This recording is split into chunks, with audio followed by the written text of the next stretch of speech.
Lorsque Christophe Colomb débarqua sur l'île d'Haïti en 1492, il découvrit une société complexe et bien organisée, les Taïnos. Ces Amérindiens, qui appelaient leur île Haïti ou terre montagneuse, avaient développé une civilisation prospère avec une organisation sociale élaborée, des pratiques agricoles avancées et une riche culture spirituelle. Mais d'où venaient ces premiers habitants de l'île d'Haïti ?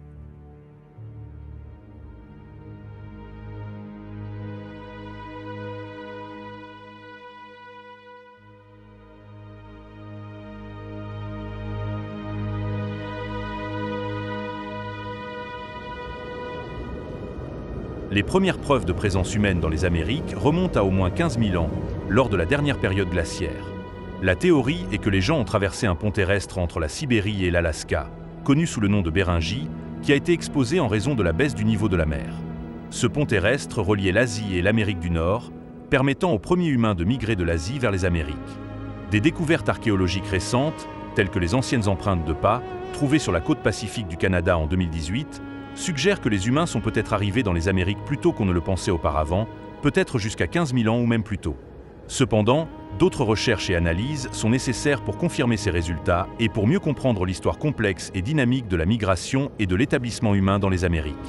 Les premières personnes à migrer vers les Amériques étaient probablement des chasseurs-cueilleurs nomades qui suivaient des troupeaux de grands mammifères, tels que des mammouths et des bisons, alors qu'ils se déplaçaient à travers le continent. Ces premiers peuples possédaient de simples outils de pierre et comptaient sur la chasse et la cueillette pour leur subsistance.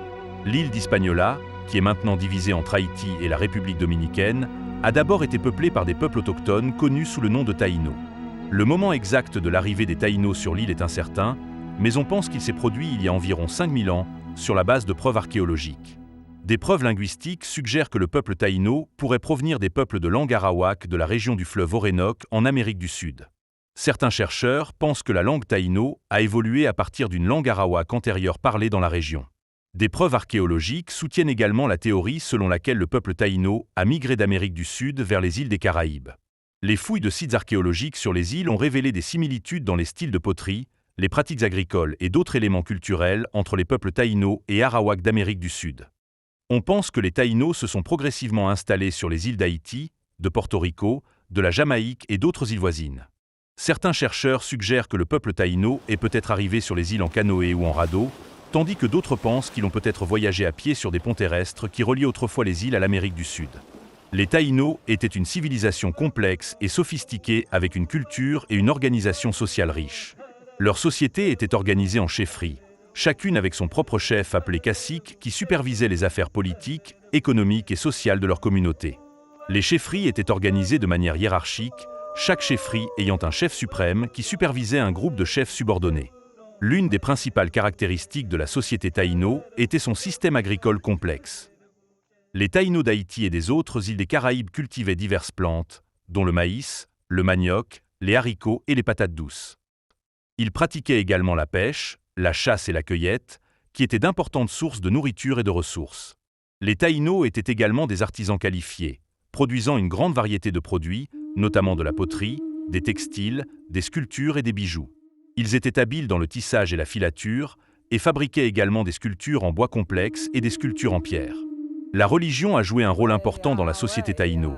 les Taïnos pratiquant un système de croyances complexe et nuancé qui comprenait diverses divinités et esprits. Les Taïnos croyaient en un dieu créateur, ainsi qu'en une variété d'autres dieux et déesses associés à des aspects spécifiques du monde naturel, tels que le soleil, la lune et la mer. Ils croyaient également en l'existence d'esprits, y compris les esprits ancestraux, et avaient un système complexe de rituels et de cérémonies associés à leurs pratiques religieuses. La musique et la danse étaient également des éléments importants de la culture taïno, les Taïnos utilisant une variété d'instruments, notamment des flûtes, des tambours et des maracas. Ils avaient également une riche tradition de danse, avec de nombreuses danses associées à des cérémonies religieuses ou à d'autres événements importants. Mais alors que les Taïnos s'épanouissaient dans leur propre monde, leur vie était sur le point d'être changée à jamais par un homme né à plus de 7000 km d'eux. Il s'appelait Christophe Colomb. Il a longtemps été admis que Christophe Colomb était né à Gênes en Italie en 1451. Or, des études récentes suggèrent qu'il serait issu d'une famille de juifs séfarades, probablement originaires d'Espagne. Il aurait alors dissimulé ses origines juives pour échapper à l'antisémitisme omniprésent dans l'Europe du XVe siècle. Il avait peu d'éducation formelle, mais s'était intéressé à la géographie et à la navigation dès son plus jeune âge. Colomb est devenu marin à l'âge de 14 ans, travaillant sur divers navires et devenant finalement capitaine. En 1477, Colomb a déménagé au Portugal, où il a commencé à développer son idée de trouver une nouvelle route vers l'Asie en naviguant vers l'ouest à travers l'océan Atlantique. Il croyait qu'en faisant cela, il pourrait établir une route commerciale lucrative pour la couronne espagnole, ce qui aiderait à financer une croisade chrétienne pour reprendre la Terre sainte du contrôle musulman. En 1484, Christophe Colomb présenta son plan au roi Jean II du Portugal, mais le roi le rejeta. Colomb se tourne alors vers l'Espagne où il veut gagner le soutien du roi Ferdinand II et de la reine Isabelle I de Castille. Le 1er mai 1486, l'autorisation ayant été accordée, Colomb présenta ses plans à la reine Isabelle qui, à son tour, les renvoya à un comité. Les érudits espagnols, comme leurs homologues portugais, ont répondu que Colomb avait grossièrement sous-estimé la distance à l'Asie. Malgré ce rejet, les souverains décident de prendre Colomb sous leur protection afin qu'ils ne vendent pas son idée ailleurs et aussi qu'ils puissent garder leurs options ouvertes. Mais après plusieurs années de lobbying, Colomb reçut finalement en 1492 l'approbation des monarques pour financer son voyage. Après avoir reçu l'approbation du roi Ferdinand et de la reine Isabelle pour entreprendre son voyage, il a commencé les préparatifs de l'expédition. Colomb a passé plusieurs mois à rassembler des fournitures et à recruter des membres d'équipage pour le voyage. Le recrutement de l'équipage posera néanmoins quelques problèmes. Peu de personnes étaient prêtes à se porter volontaires pour ce voyage. Le frère franciscain Antonio de Marchena jouera un rôle notable, notamment en permettant à Christophe Colomb de rencontrer et de convaincre les frères Pinzon, dont l'influence locale était grande. Cependant, 4 prisonniers, dont un condamné à mort pour meurtre, furent graciés et libérés de prison pour compléter l'équipage. Le frère de Colomb, Bartholomew, qui a servi comme capitaine du navire Pinta, faisait également partie de l'équipage. Un autre défi auquel Colomb a dû faire face était de trouver suffisamment de financement pour l'expédition. Bien que les monarques espagnols aient accepté de financer le voyage, ils n'ont fourni qu'une partie des fonds nécessaires. Colomb a dû lever le reste de l'argent en empruntant à de riches amis et associés d'affaires. Enfin, le soir du 3 août 1492, Christophe Colomb quitta Palau de la Frontera avec 3 navires. La plus grande était une caraque, la Santa Maria, détenue et dirigée par Juan de la Cosa, et sous le commandement direct de Christophe Colomb.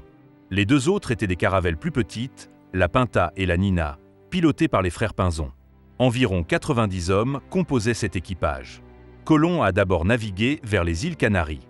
Là, il a réapprovisionné et effectué des réparations, puis est parti de San Sebastián de la Gomera le 6 septembre, pour ce qui s'est avéré être un voyage de 5 semaines à travers l'océan. Le voyage a été difficile, l'équipage étant confronté à de nombreux défis, notamment des tempêtes. L'une des tempêtes les plus violentes s'est produite dans la nuit du 13 septembre 1492, alors que la flotte se trouvait encore dans l'océan Atlantique. La tempête était si intense que les navires ont été séparés, la Pinta et la Nina s'éloignant de la Santa Maria. L'équipage était terrifié et Colomb lui-même craignait qu'ils ne périssent tous dans la tempête. Cependant, les navires ont réussi à survivre et ils se sont finalement regroupés après le passage de la tempête. Alors qu'ils naviguaient vers l'ouest, l'équipage faisait également face à une lutte constante pour maintenir ses approvisionnements en nourriture et en eau. Ils ont été contraints de rationner leurs provisions et de compter sur l'eau de pluie pour boire et cuisiner. Le voyage a été éprouvant physiquement et mentalement, et de nombreux membres d'équipage sont tombés malades ou sont morts de maladie. Selon le journal de Colomb, 5 membres d'équipage sont morts pendant le voyage, mais d'autres sources suggèrent que le nombre aurait pu être plus élevé. De plus, Certains membres d'équipage doutaient des capacités de Colomb en tant que navigateur et n'étaient pas d'accord avec ses décisions sur la façon de procéder pendant le voyage. Cela a conduit à des mutineries à plusieurs reprises, certains membres d'équipage menaçant même de renverser Colomb par-dessus bord et de retourner en Espagne. Le 7 octobre, l'équipage repère d'immenses nuées d'oiseaux. Le 11 octobre, Colomb a changé le cap de la flotte vers l'ouest et a navigué toute la nuit, croyant que la Terre allait bientôt être trouvée. Vers 2 heures le lendemain matin, un guetteur sur la Pinta, Rodrigo de Triana, a repéré la Terre. Le capitaine de la Pinta, Martin Alonso Pinzon, a vérifié la vue de la Terre et a alerté Colomb. Colomb a soutenu plus tard qu'il avait déjà vu une lumière sur la Terre quelques heures plus tôt, réclamant ainsi pour lui-même la pension à vie promise par Ferdinand et Isabelle à la première personne à apercevoir la Terre.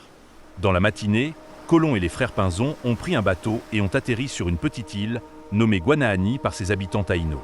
Le navigateur fit enregistrer sa prise de possession, au nom de la reine de Castille, par le notaire qui les accompagnait. Il lui a donné l'un des noms du Christ, San Salvador, et s'est proclamé vice-roi et gouverneur général.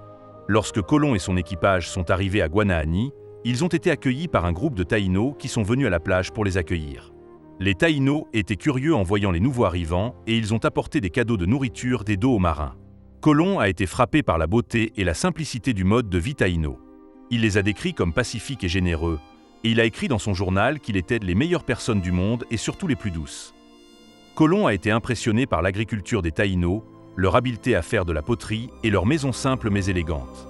Malgré la convivialité initiale entre les deux groupes, il y avait aussi des différences culturelles importantes et des malentendus. Les taïnos n'avaient aucune notion de propriété foncière et ils ne comprenaient pas les prétentions de Colomb de prendre possession de leur île au nom des monarques espagnols. Colomb a également eu du mal à communiquer avec les taïnos, car ils ne parlaient pas leur langue et devaient compter sur des interprètes.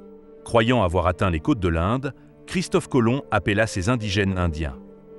Il était intrigué aussi par les bijoux en or dont ces Indiens se paraient. Il rapporte que, lors de ce premier contact, communiquant par gestes, à force de répétitions et malgré quelques incompréhensions, les taïnos leur ont dit que l'or se trouvait en grande quantité sur une grande île située au sud-est, habitée par des populations de cannibales qui leur sont hostiles. Le 28 octobre, Christophe Colomb débarque dans une baie aujourd'hui appelée baie de Bariais. Il donna à l'île, aujourd'hui Cuba, le nom de Juana, en l'honneur de l'enfant Don Juan, fils des rois catholiques. Le 12 novembre, les navires repartent. Le 23 novembre, Christophe Colomb perd de vue la Pinta et accuse Martin Alonso Pinzon de désertion. En réalité, Pinzon était parti seul explorer la terre soi-disant convoitée du Japon. Colomb est retourné à Cuba, où il a entendu parler d'une île à l'est appelée Boyo par les indigènes. Il remit les voiles le 4 décembre et le 6 décembre, il posa le pied sur l'île et la baptisa du nom d'Hispaniola, la Española, l'Espagnol, car cela lui rappelait les campagnes de Castille. Il avait atteint l'île que ses habitants appelaient Haïti ou Quisqueya. Ce sont les deux principaux noms utilisés par le peuple taïno pour leur terre natale. Haïti signifiait « pays des hautes montagnes », tandis que Quisqueya signifiait « mer de toutes les terres ».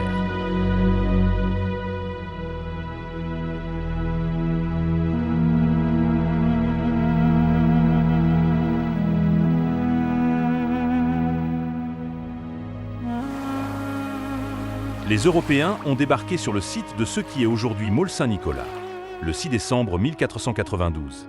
En arrivant sur l'île d'Haïti, Colomb et son équipage ont été accueillis par les indigènes taïnos, qui étaient pacifiques et réceptifs aux Européens. Les taïnos étaient curieux de connaître les nouveaux venus, et Colomb était également désireux d'en apprendre davantage sur leur culture. Christophe Colomb fut captivé par la beauté et les ressources naturelles d'Hispaniola. Il décrivit l'île comme un paradis, avec des terres fertiles, de l'or en abondance et un climat agréable. Colomb pensait que l'île avait un grand potentiel pour la colonisation et l'extraction des ressources, ce qui profiterait à l'Espagne et favoriserait ses ambitions impériales. L'île d'Haïti était divisée en 5 caciquas ou provinces distinctes, chacune ayant son propre cacique ou chef. Les 5 caciquas étaient Mariens, Magua, Maguana, Zaragua et Higüey. Mariens était dirigé par Guacanagarix. Magua, situé dans le nord-est, était dirigé par Guarionex. Maguana, dans la partie centrale de l'île, était dirigé par un cacique nommé Caonabo. Ce caciquat était connu pour ses montagnes et deviendra le centre de la résistance contre les colonisateurs espagnols. Zaragua était situé dans la partie sud-ouest de l'île et était dirigé par Boequio. Après la mort de Boequio à la fin des années 1490 ou au début des années 1500, probablement en raison de maladies ou de causes naturelles, Anacaona, sa sœur et épouse de Caonabo, deviendra sa successeur. Higüey se trouvait dans la partie est de l'île et était dirigé par un cacique nommé Kayakoa. Guacanagarix, qui régnait sur la région de Marien, fut l'un des premiers dirigeants indigènes à rencontrer Christophe Colomb et son équipage à leur arrivée. Il était amical et coopératif. Durant la nuit de la veille de Noël, du 24 au 25 décembre 1492, alors qu'un mousse est seul à la barre de la Santa Maria, le navire s'échoue sur un récif. Le navire est perdu et seule l'aide des Indiens a permis de débarquer la plupart de la cargaison en urgence. Guacanagarix a offert son aide et a permis à Colomb d'établir la colonie de la Navidad sur son territoire, en utilisant les restes du navire comme matériaux de construction. Christophe Colomb dut se résoudre à laisser 39 hommes derrière lui. Il prit quelques indigènes en otage et poursuivit son exploration. Il continua à naviguer le long de la côte nord d'Hispaniola avec un seul navire jusqu'à ce qu'il rencontre Pinzon et la Pinta le 6 janvier 1493. Le 13 janvier 1493, Colomb fit son dernier arrêt de ce voyage dans le Nouveau Monde, dans la baie de Rincón, au nord-est d'Hispaniola. Là, il rencontra les Ciguayos, les seuls indigènes qui offrirent une résistance violente lors de ce voyage. Les Ciguayos refusèrent d'échanger le nombre d'arcs et de flèches que Colomb désirait. Lors de l'affrontement qui s'ensuivit, un Ciguayo fut poignardé aux fesses et un autre blessé par une flèche dans la poitrine. À cause de ces événements, Colomb nomma cette baie le Golfo de las Flechas, baie des Flèches. Ensuite, il se dirigea vers l'Espagne. Après le départ de Colomb pour l'Espagne, laissant 39 hommes derrière lui à la colonie de la Navidad, la situation s'est rapidement détériorée. Les hommes laissés derrière par Colomb étaient sous le commandement de Diego de Tarrana et avaient pour consigne de maintenir de bonnes relations avec les indigènes taïnos, de rassembler de l'or et d'attendre le retour de Colomb. Plusieurs facteurs ont contribué à la chute de la Navidad pendant l'absence de Colomb. Tout d'abord, les hommes laissés derrière eux n'ont pas réussi à maintenir une relation respectueuse et coopérative avec les taïnos. Au contraire, ils ont commencé à exploiter la population locale, exigeant de la nourriture, des femmes et prenant des ressources de force. Ce comportement a créé des tensions et de l'animosité entre les Espagnols et les taïnos. De plus, les conflits internes et les luttes de pouvoir parmi les colons espagnols ont affaibli la cohésion et l'efficacité du groupe. Les hommes étaient mal préparés à faire face aux défis de la vie dans un environnement inconnu et manquaient de discipline et de prévoyance pour établir une colonie durable et bien défendue. Alarmé par la présence espagnole et les perturbations qu'il provoquait, Caonabo, le puissant cacique taïno de la région de Maguana, a orchestré une attaque contre la colonie. Les forces taïnos ont submergé les Espagnols, ce qui a entraîné la destruction de la Navidad et la mort des 39 hommes laissés derrière.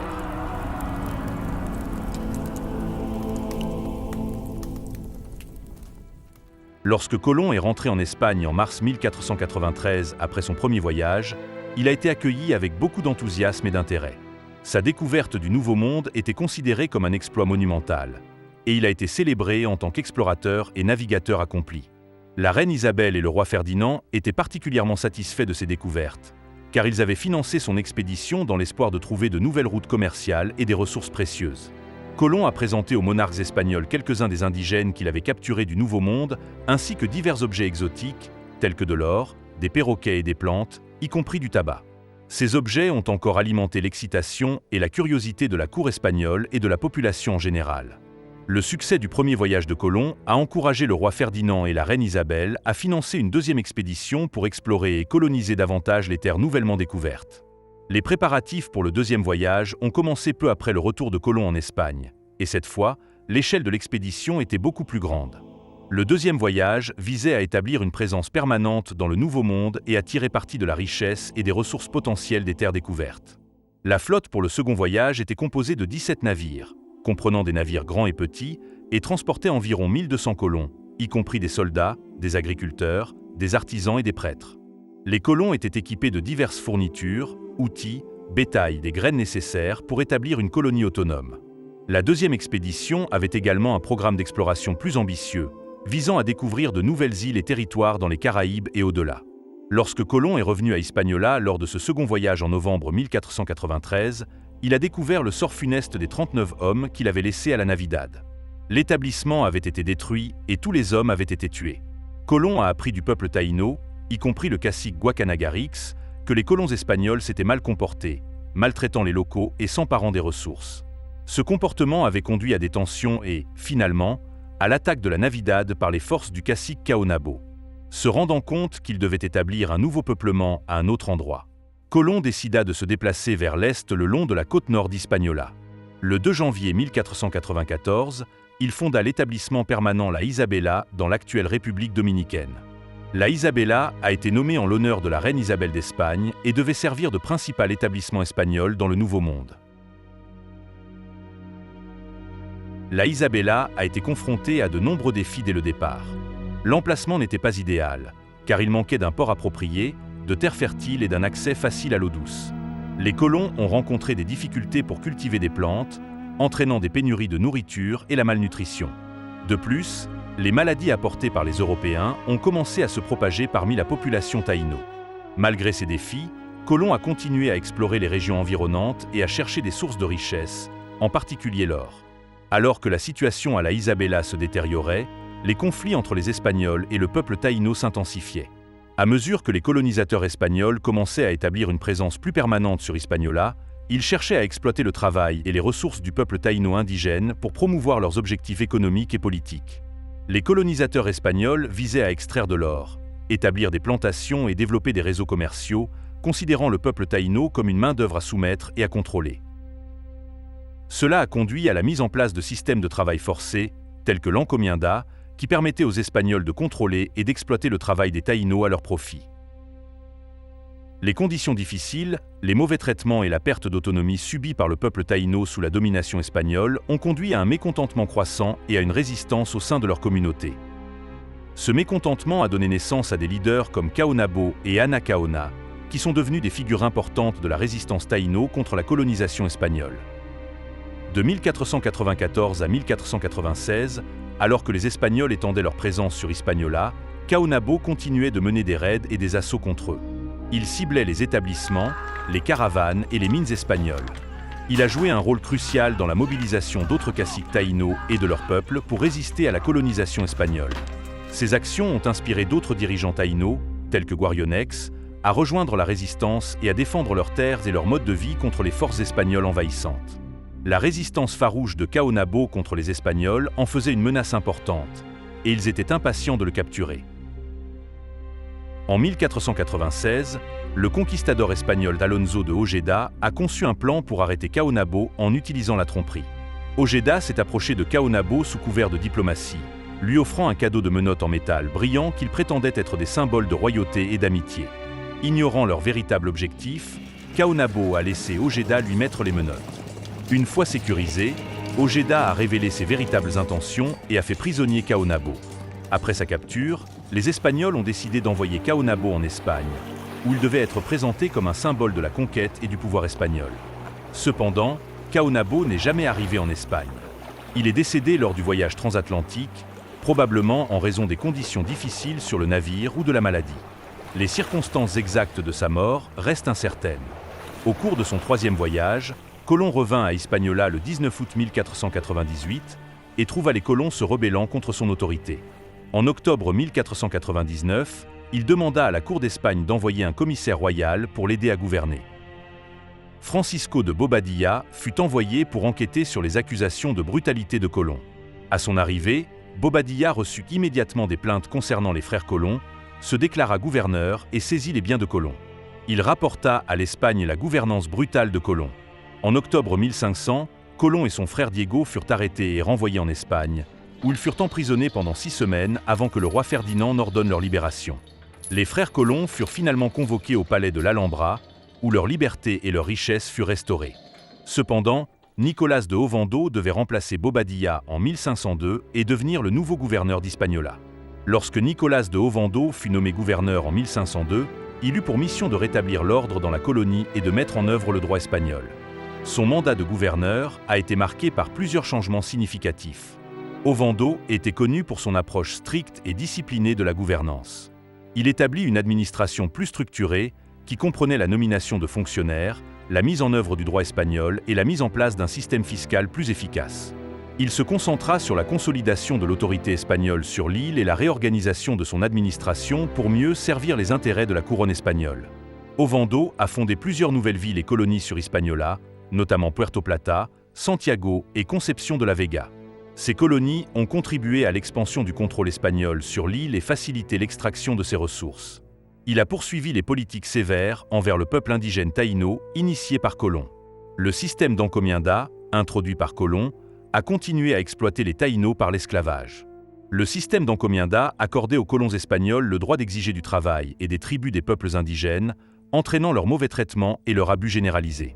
Après la mort de Caonabo, sa femme Ana Caona, la nouvelle cacica, chef de la région de Zaragua dans l'actuel Haïti, avait entretenu des relations diplomatiques avec les Espagnols dans le but de protéger son peuple et de maintenir la paix. Elle a même organisé un festin pour Bartolomeo Colón, le frère de Christophe Colomb, lors de sa visite à Zaragua en 1497. Malgré les ressentiments, Ana Caona a continué à dialoguer avec les autorités espagnoles de manière diplomatique, cherchant à établir des alliances et à négocier des conditions favorables pour son peuple. Cependant, sous le règne d'Ovando, la situation de son peuple s'est considérablement détériorée. De 1502 à 1503, alors que la colonisation espagnole s'intensifiait, elle s'est retrouvée confrontée à une pression croissante et à la trahison des autorités espagnoles. Elle s'est finalement tournée vers la résistance, organisant et soutenant des soulèvements contre la domination espagnole dans sa région. Ovando était déterminé à réprimer toute forme de résistance et considérait Ana Caona comme une menace significative pour le contrôle espagnol à Hispaniola. Il a conçu un plan pour la capturer sous le prétexte de la diplomatie. Ovando a envoyé une invitation à Ana Caona pour une réunion afin de discuter de la paix entre les Espagnols et le peuple taïno. Ignorant ses véritables intentions, Ana Caona accepta l'invitation. À son arrivée à la réunion, au lieu de s'engager dans des discussions amicales, les forces d'Ovando ont arrêté Ana Caona tandis que d'autres caciques sont brûlés vifs dans une hutte.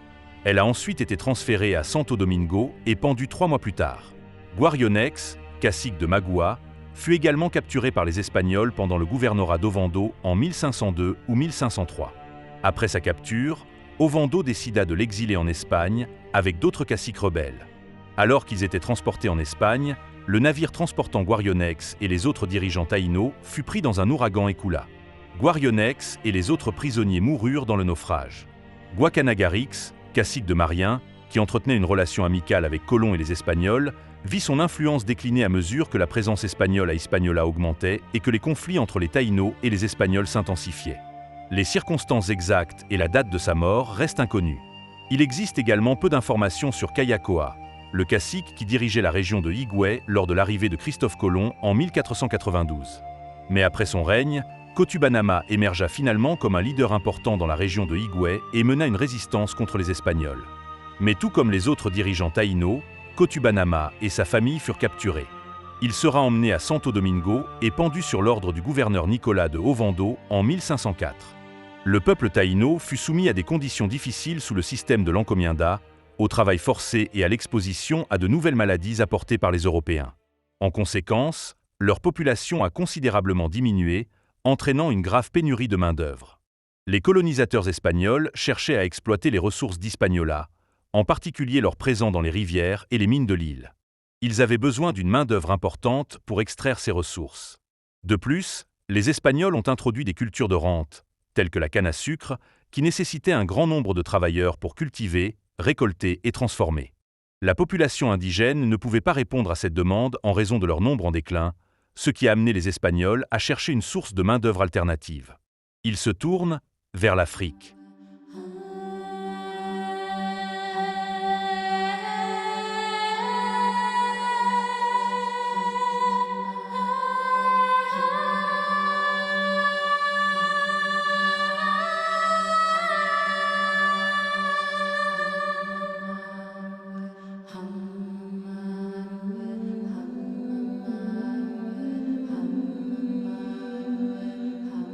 Avant la colonisation et la traite des esclaves, la vie en Afrique subsaharienne était marquée par une diversité culturelle, politique, économique et sociale. La région abritait une multitude de royaumes, empires, chefferies et cités-États qui prospéraient grâce à des systèmes politiques organisés, des économies diversifiées et des échanges commerciaux florissants. Des empires comme le Ghana, le Mali, le Songhai, le royaume du Bénin et le royaume du Congo figuraient parmi les sociétés les plus influentes. Ces empires avaient des institutions politiques bien structurées, souvent gouvernées par des monarques puissants appuyés par des conseillers, des aristocrates et des chefs de clan. Les communautés agricoles étaient autosuffisantes, cultivant des céréales, des tubercules, des fruits et des légumes. Avant l'arrivée des religions abrahamiques, comme l'islam et le christianisme, La plupart des sociétés africaines pratiquaient des religions animistes qui valorisaient le respect des ancêtres, des esprits et de la nature. On pense que la majorité des Haïtiens noirs vivant en Haïti aujourd'hui sont d'origine ouest-africaine, en particulier de groupes ethniques qui ont été amenés de force aux Amériques lors de la traite transatlantique des esclaves, plus particulièrement au XVIIIe siècle où la France exploitait intensivement les plantations de canne à sucre à Saint-Domingue. Les racines ethniques précises des Haïtiens sont difficiles à cerner en raison du bouleversement des systèmes sociaux conventionnels tout au long de la traite des esclaves. Cependant, la recherche génétique, le patrimoine culturel et l'analyse linguistique indiquent qu'une partie considérable de la population haïtienne descend de divers groupes ethniques, notamment Fon, Yoruba, Akan, Congo, Igbo et Mandingue. Parlons plus en détail de ces peuples et civilisations d'où sont originaires les Haïtiens. Le peuple Fon. La chronologie exacte du moment où le peuple Fon est devenu un groupe distinct n'est pas bien définie, mais on pense qu'elle a eu lieu au début de l'ère médiévale, vers le 6e au 9e siècle de notre ère. À cette époque, divers groupes ethniques d'Afrique de l'Ouest, dont les Fon, étaient en train de former des identités et des cultures distinctes qui deviendront plus tard plus définies. Ce processus a probablement été influencé par une combinaison de facteurs, notamment les migrations, les mariages mixtes et les interactions avec les sociétés voisines. Les Fon sont originaires de Tado, une petite ville Aja près de la frontière Togo-Bénin, et faisaient à l'origine partie de la classe dirigeante du royaume Aja d'Alada. Après un différend sur la succession, un groupe du peuple Aja s'est séparé et a émigré à Alada avec le roi Agazou. Un autre différend sur la succession a eu lieu et le fils d'Agazou, Dogbari, a conduit le peuple Fon vers le nord jusqu'à Abomey, où ils ont fondé le royaume du Dahomey vers 1620. Le royaume du Dahomey a commencé comme un petit état dirigé par le roi d'Akodonou, qui a fondé la capitale Abomey. Au fil du temps, le royaume du Dahomey a étendu ses territoires et son influence, devenant une puissance régionale à la fin du XVIIe siècle. L'expansion du royaume a été facilitée par une armée forte et bien organisée et un système politique centralisé. Le royaume du Dahomey a duré jusqu'à la fin du XIXe siècle quand il a été vaincu par les forces coloniales françaises. Le royaume a été incorporé à la colonie française du Dahomey, qui a ensuite obtenu son indépendance en 1960 et est devenue la République moderne du Bénin. La culture Fon est marquée par un fort accent sur la tradition orale, avec des histoires, des proverbes et des histoires transmises de génération en génération par des griots ou des bardes. La musique, la danse et les compétences artisanales sont des aspects importants de leur culture. La religion Fon traditionnelle est centrée sur le culte d'un panthéon de dieux et d'esprits connus sous le nom de Vodun, les prêtres et les prêtresses jouant un rôle crucial dans la médiation entre les mondes humains et spirituels. La société Fon est traditionnellement organisée autour d'une structure hiérarchique avec un roi ou un chef au sommet, et le royaume du Dahomey était gouverné par une administration centralisée. Les Fon sont organisés en clans, qui jouent un rôle important dans la vie sociale. Les rôles de genre dans la société Fon ont toujours été relativement flexibles, les hommes et les femmes participant à divers aspects de la vie économique, sociale et religieuse. Les femmes, en particulier, ont occupé des postes importants de pouvoir et d'influence au sein du royaume du Dahomey. Comme en témoignent les célèbres Amazones du Dahomey, une unité militaire d'élite entièrement féminine qui a servi le royaume au XVIIIe et XIXe siècle. Les Amazones du Dahomey ont largement inspiré les fortes guerrières du blockbuster américain, Black Panther. Le peuple Yoruba.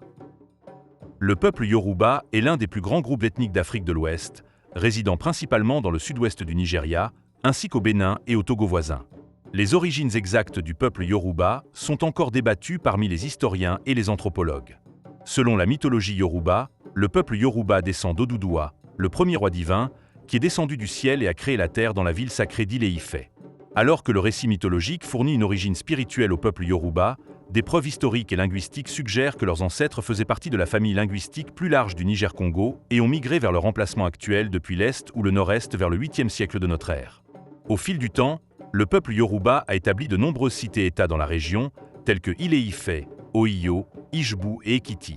Ces cités-États, connus sous le nom de Ilu en Yoruba, étaient gouvernés par de puissants rois ou Oba, qui exerçaient à la fois une autorité politique et religieuse. Au XIIe siècle, Ile-Ife était devenu le centre spirituel et politique du peuple Yoruba. La ville était connue pour ses artisans qualifiés, en particulier dans les domaines du bronze, de la terre cuite et de la sculpture sur pierre. L'empire d'Oyo, un autre État Yoruba important, a pris de l'importance au XIVe siècle et a atteint son apogée entre les XVIe et XVIIIe siècles.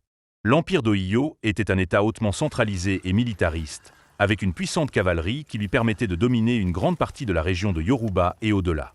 La richesse et la puissance de l'Empire provenaient de son contrôle des routes commerciales et de sa participation aux traites transsahariennes et atlantiques des esclaves. Le déclin de l'Empire d'Ohio, à la fin du XVIIIe et au début du XIXe siècle, a conduit à une période de fragmentation politique entre les États Yoruba. Cette instabilité a rendu la région vulnérable à l'expansion du califat de Sokoto et à l'arrivée des puissances coloniales européennes.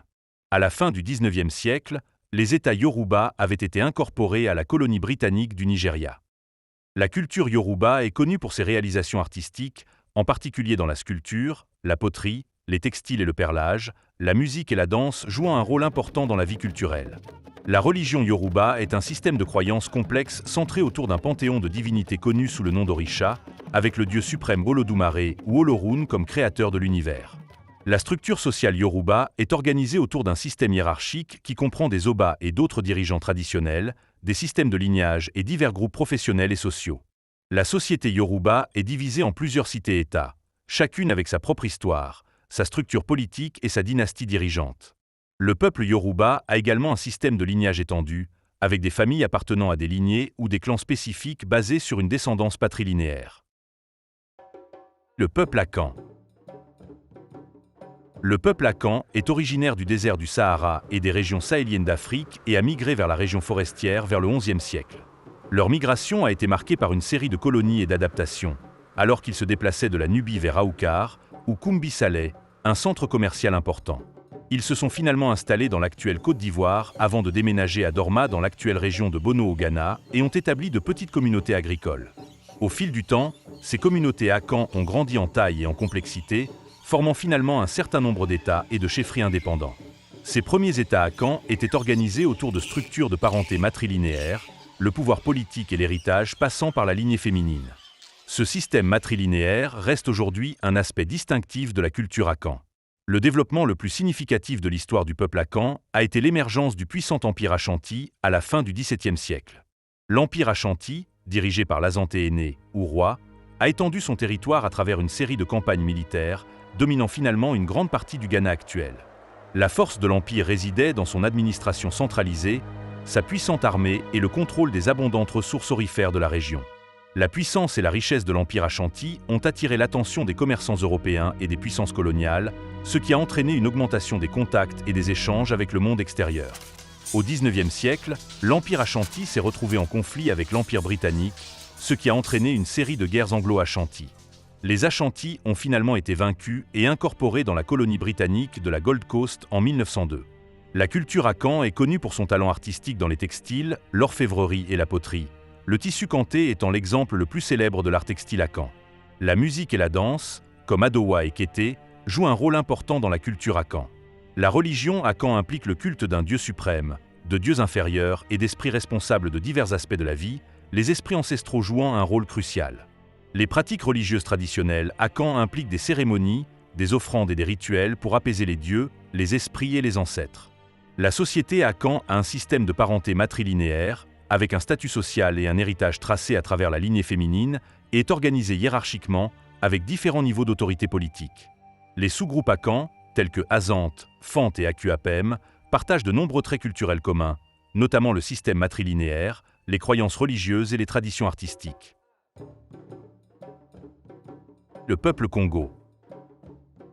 Les origines du peuple Congo remontent à la population plus large de langue bantoue, qui a commencé à migrer de la région autour du Nigeria et du Cameroun moderne vers différentes parties de l'Afrique vers 1000 avant notre ère. Les migrations bantoues ont introduit l'agriculture, le travail du fer et de nouvelles structures sociales dans les régions où elles se sont installées. On pense que le peuple Congo, comme d'autres groupes de langue bantoue, a migré du nord et s'est installé dans la région de l'Afrique centrale autour du bassin du fleuve Congo. L'histoire du peuple Congo est étroitement liée à l'essor du royaume de Congo, qui a été établi vers le XIVe siècle. Le royaume était un État hautement centralisé qui s'étendait sur l'actuel nord de l'Angola, la République démocratique du Congo et la République du Congo. Il était gouverné par le Mani-Congo, un roi qui détenait à la fois l'autorité politique et spirituelle sur le peuple Congo. Le royaume de Congo a connu une croissance et une prospérité importantes au cours des XVe et XVIe siècles, principalement en raison de sa situation stratégique le long de la côte atlantique et du contrôle des routes commerciales. L'économie du royaume était basée sur l'agriculture, l'artisanat et le commerce à longue distance, qui comprenaient des articles tels que les textiles, l'ivoire et le cuivre. À la fin du XVe siècle, le royaume de Congo établit des contacts avec les Portugais, intéressés par le commerce et l'activité missionnaire. Ce contact a conduit à une période d'échange culturel et d'adaptation, ainsi qu'à l'introduction du christianisme dans le peuple Congo. Le Mani-Congo et de nombreux nobles Congo se sont convertis au christianisme, et la capitale du royaume, Mbanza-Congo, est devenue un important centre d'apprentissage et d'art chrétien. Malgré les relations pacifiques initiales avec les Portugais, le royaume de Congo s'est finalement empêtré dans la demande européenne croissante d'esclaves. Cette implication dans la traite des esclaves a entraîné des conflits internes, des perturbations sociales et le déclin éventuel du royaume. À la fin du XVIIe siècle, le royaume de Congo était fragmenté et son pouvoir avait diminué. Il a finalement été annexé par les Portugais en 1885 lors de la ruée vers l'Afrique. La culture Congo est connue pour ses réalisations artistiques, en particulier dans la sculpture sur bois, la poterie et les textiles. La religion traditionnelle Congo est centrée sur le culte des ancêtres et des êtres spirituels connus sous le nom de Minkizi, tandis que le dieu suprême est Edzambi Mpingu. La société Congo est organisée de manière hiérarchique, avec des dirigeants traditionnels au sommet et de nombreux clans et lignées basées sur la descendance patrilinéaire. L'héritage et le statut social passent par la lignée masculine. La musique et la danse Congo, avec une variété d'instruments tels que des tambours et des marimbas, sont souvent joués lors de cérémonies et de festivals. Les artisans Congo ont une longue histoire de création de sculptures complexes, souvent imprégnées de symbolisme et de pouvoir spirituel. Les textiles Congo, tels que le tissu de raffia, présentent souvent des motifs et des motifs complexes. L'arrivée du christianisme au XVe siècle a conduit à un paysage religieux syncrétique, les Congos pratiquant un mélange de coutumes religieuses chrétiennes et traditionnelles. Le peuple Igbo. Les premières preuves connues de la culture et de la société Igbo remontent au IXe siècle avec la découverte d'artefacts et de lieux de sépulture Henri. Le royaume de Henri était l'un des premiers centres politiques et religieux de l'histoire des Igbo, et son influence s'étendait sur une grande partie du peuple Igbo. On pense que le peuple Igbo a migré vers son emplacement actuel dans le sud-est du Nigeria depuis le nord, vers le IXe ou Xe siècle. Ils se sont installés dans les zones boisées de ce qui est aujourd'hui le Nigeria et ont développé une riche tradition culturelle basée sur l'agriculture, le commerce et la religion. Au XVe siècle, le peuple Igbo a commencé à commercer avec des explorateurs et des commerçants européens, notamment des Portugais et des Britanniques. Ce contact avec les Européens a conduit à l'introduction du christianisme et au développement de nouveaux systèmes politiques et économiques dans la société Igbo. Au XIXe siècle, le peuple Igbo était impliqué dans la traite transatlantique des esclaves, à la fois en tant que captifs et en tant que commerçants. Cette période de l'histoire a été marquée par d'importants bouleversements sociaux et politiques, notamment le développement des marchés d'esclaves et le déplacement de nombreux Igbo de leur foyer traditionnel. À la fin du XIXe siècle, les Britanniques ont colonisé le Nigeria, ce qui a eu un impact significatif sur la société Igbo. La culture Igbo est connue pour ses traditions artistiques, musicales et de danse dynamique, y compris les sculptures en bois complexes, les sculptures et les masques, les rythmes entraînants et les mélodies complexes. La langue Igbo est l'une des principales langues du Nigeria, connue pour sa complexité et sa richesse, et a influencé d'autres langues en Afrique de l'Ouest. La religion traditionnelle Igbo est centrée sur le culte d'un dieu suprême, Chukwu ou Chineke, et de divinités moindres et d'esprits ancestraux. La société Igbo est basée sur un système de réseaux familiaux étendus, connu sous le nom d'Umuna, qui détermine le statut social, les pratiques de mariage et les droits de succession. La famille est un élément central de la culture et de la société Igbo, les familles élargies jouant un rôle important dans l'organisation sociale et la vie économique. De nombreux Igbo se sont convertis au christianisme ou à l'islam tout en conservant leurs croyances et pratiques religieuses traditionnelles. La société comprend également une variété de groupes professionnels et sociaux, tels que les agriculteurs, les commerçants et les artisans, qui contribuent à la diversité et à la complexité de la vie sociale Igbo. Le peuple mandingue. Le peuple mandingue ou mandinka est un groupe ethnique originaire d'Afrique de l'Ouest, en particulier dans la région qui est aujourd'hui le Mali, le Sénégal et la Guinée-Bissau. L'histoire du peuple mandingue remonte à la région du Mandène au sud du Mali, où le pays était célèbre pour l'abondance d'animaux et de gibier qu'il abritait, ainsi que pour sa végétation dense. La région de Mandène faisait initialement partie de nombreux royaumes fragmentés qui se sont formés après l'effondrement de l'Empire du Ghana au XIe siècle. Cependant, sous le règne de Soundiata Keita, fondateur de l'Empire du Mali, ces royaumes ont été consolidés et la Mandinka s'est étendue à l'ouest du bassin du fleuve Niger. Cette migration a commencé à la fin du XIIIe siècle et de nombreux artisans orfèvres et forgerons mandingues métallurgistes se sont installés le long de la côte et dans les collines du Fouta Djallon et les plateaux d'Afrique de l'Ouest. Leur présence et leurs produits attiraient les marchands mandingues et amenaient des caravanes commerciales d'Afrique du Nord et de l'Est du Sahel. Le commerce des caravanes a également amené les musulmans dans la région d'origine et élargie du peuple mandingue. En l'an 1311, Mansa Aboubakari II, de la dynastie Keita, a organisé et dirigé une expédition à travers l'océan Atlantique et on suppose qu'il a atteint les Amériques près de 200 ans avant Christophe Colomb. Cependant, ce succès ne fait pas l'unanimité parmi les historiens. Avant son départ, Aboubakari II avait laissé le trône à son jeune frère, Mansa Moussa. En 1324, Mansa Moussa, le souverain du Mali, souvent cité comme l'homme le plus riche de tous les temps, partit en pèlerinage du Hajj à la Mecque avec une caravane transportant de l'or. Shihab al-Umari, l'historien arabe, a décrit sa visite et a déclaré que Moussa avait construit des mosquées dans son royaume, établi des prières islamiques et ramené avec lui l'école maliki de juristes sunnites. Moussa a été très influent pour attirer les musulmans d'Afrique du Nord et du Moyen-Orient en Afrique de l'Ouest. Au XVIe siècle, l'Empire du Mali a commencé à décliner et le peuple mandingue a commencé à migrer vers d'autres régions d'Afrique de l'Ouest, notamment le Sénégal, la Gambie, la Guinée-Bissau et la Guinée-Conakry. Ces migrations ont été motivées en partie par des facteurs économiques, tels que le désir de nouvelles opportunités commerciales, et en partie par des facteurs politiques, tels que l'effondrement de l'Empire du Mali et la montée de nouveaux États et royaumes dans la région. Au XVIIIe et XIXe siècle, le peuple mandingue était fortement impliqué dans la traite transatlantique des esclaves, à la fois en tant que captifs et en tant que commerçants. De nombreux mandingues ont été emmenés dans les Amériques, en particulier aux États-Unis, où ils sont devenus connus sous le nom de peuple Goula. La culture mandingue se caractérise par ses traditions artistiques, notamment la musique, la danse et les arts visuels. La musique mandingue comprend des instruments traditionnels tels que la kora et le balafon, tandis que la danse mandingue est connue pour ses costumes et masques élaborés. Les arts visuels mandingues comprennent la sculpture, les textiles et la poterie, illustrant souvent des thèmes du folklore et de l'histoire mandingue. La langue mandingue est tonale et a influencé d'autres langues en Afrique de l'Ouest. Les mandingues sont majoritairement musulmans, mais beaucoup pratiquent également les religions traditionnelles africaines. Le système de clan Jelikunda sert de fondement à l'organisation sociale mandingue, déterminant le statut social, les pratiques de mariage et les droits de succession. Les familles mandingues sont nombreuses et étendues, les membres de la famille devant fournir un soutien et contribuer au bien-être économique et social de la famille dans son ensemble.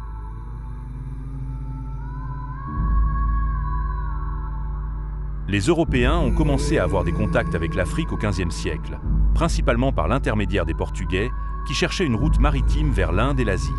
Au cours de l'exploration de la côte ouest africaine, les Portugais ont établi des relations commerciales avec les sociétés et les royaumes africains, échangeant des biens européens tels que des vêtements et des armes contre des biens africains tels que l'or, l'ivoire et les esclaves.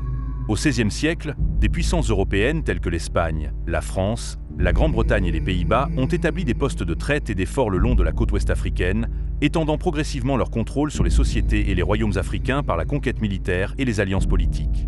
Ils étaient principalement intéressés par l'acquisition d'esclaves, ainsi que d'autres ressources telles que l'or, l'ivoire, le caoutchouc et les minéraux. La première arrivée enregistrée d'esclaves africains dans le Nouveau Monde a eu lieu en 1502, bien que ces esclaves n'aient pas été amenés directement d'Afrique. Au lieu de cela, plusieurs esclaves noirs d'Espagne ont été envoyés à Hispaniola par Juan de Cordoba. C'est donc Nicolas Ovando qui a initié la traite transatlantique des esclaves vers les Amériques. Cela a marqué le début d'une ère tragique au cours de laquelle des millions d'Africains ont été émigrés de force vers les Amériques, Hispaniola étant la première colonie où cette pratique a commencé.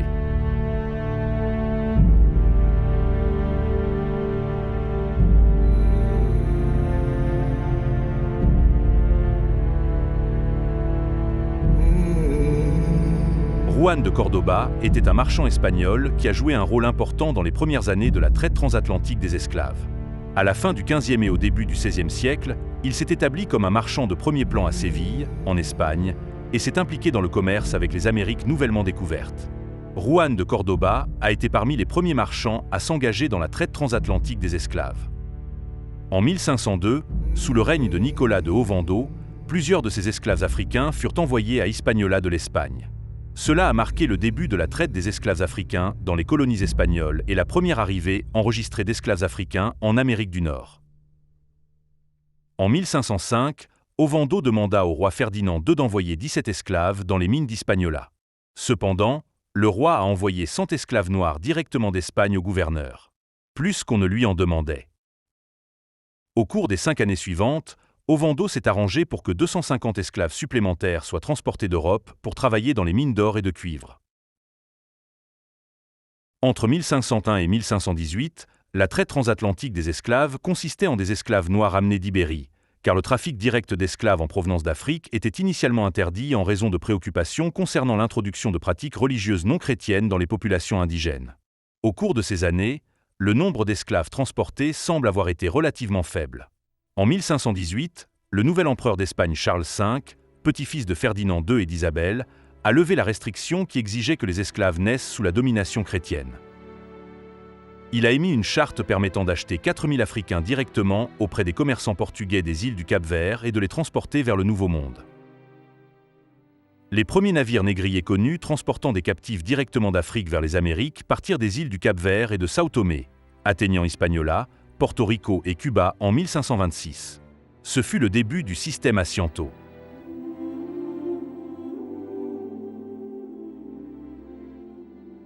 L'Asiento était un contrat de monopole espagnol accordé aux marchands étrangers, leur permettant de fournir des esclaves africains aux colonies espagnoles des Amériques. Ce système était un élément important de la traite transatlantique des esclaves, officialisant le commerce d'êtres humains et assurant un approvisionnement régulier en main-d'œuvre pour les colonies espagnoles. Le premier Asiento de vente d'esclaves est rédigé en août 1518, accordant au noble savoyard Laurent de Gouvenot le monopole de l'importation des esclaves africains pendant 8 ans. Gouvenot a vendu sa licence à la Casa de la Contratación de Tindia et à 3 sous-traitants, qui étaient des marchands de Génois en Andalousie. L'Espagne et le Portugal ont coopéré dans le système Asiento en raison de leurs intérêts et positions complémentaires dans la traite atlantique des esclaves. Le Portugal avait établi des postes de traite et des forts le long de la côte ouest africaine, ce qui leur donnait un accès direct à la source des Africains capturés. D'autre part, l'Espagne possédait de vastes territoires coloniaux dans les Amériques qui nécessitaient une main-d'œuvre stable, mais il n'avait pas d'accès direct au marché d'esclaves africains. Le traité de Tordesillas, signé en 1494, a divisé le Nouveau Monde entre l'Espagne et le Portugal. L'Espagne prenant le contrôle de la plupart des Amériques, tandis que le Portugal a sécurisé les territoires en Afrique, en Asie et au Brésil. Cette division a joué un rôle crucial dans l'élaboration de leur coopération dans le système Asiento. Le Portugal, en tant que l'une des principales nations de la traite des esclaves, a fourni les Africains dont l'Espagne avait besoin pour ses colonies. Comme l'Espagne n'avait pas la capacité de transporter les captifs et d'accéder directement au marché d'esclaves africains, ils ont accordé des Asientos à d'autres nations, dont le Portugal.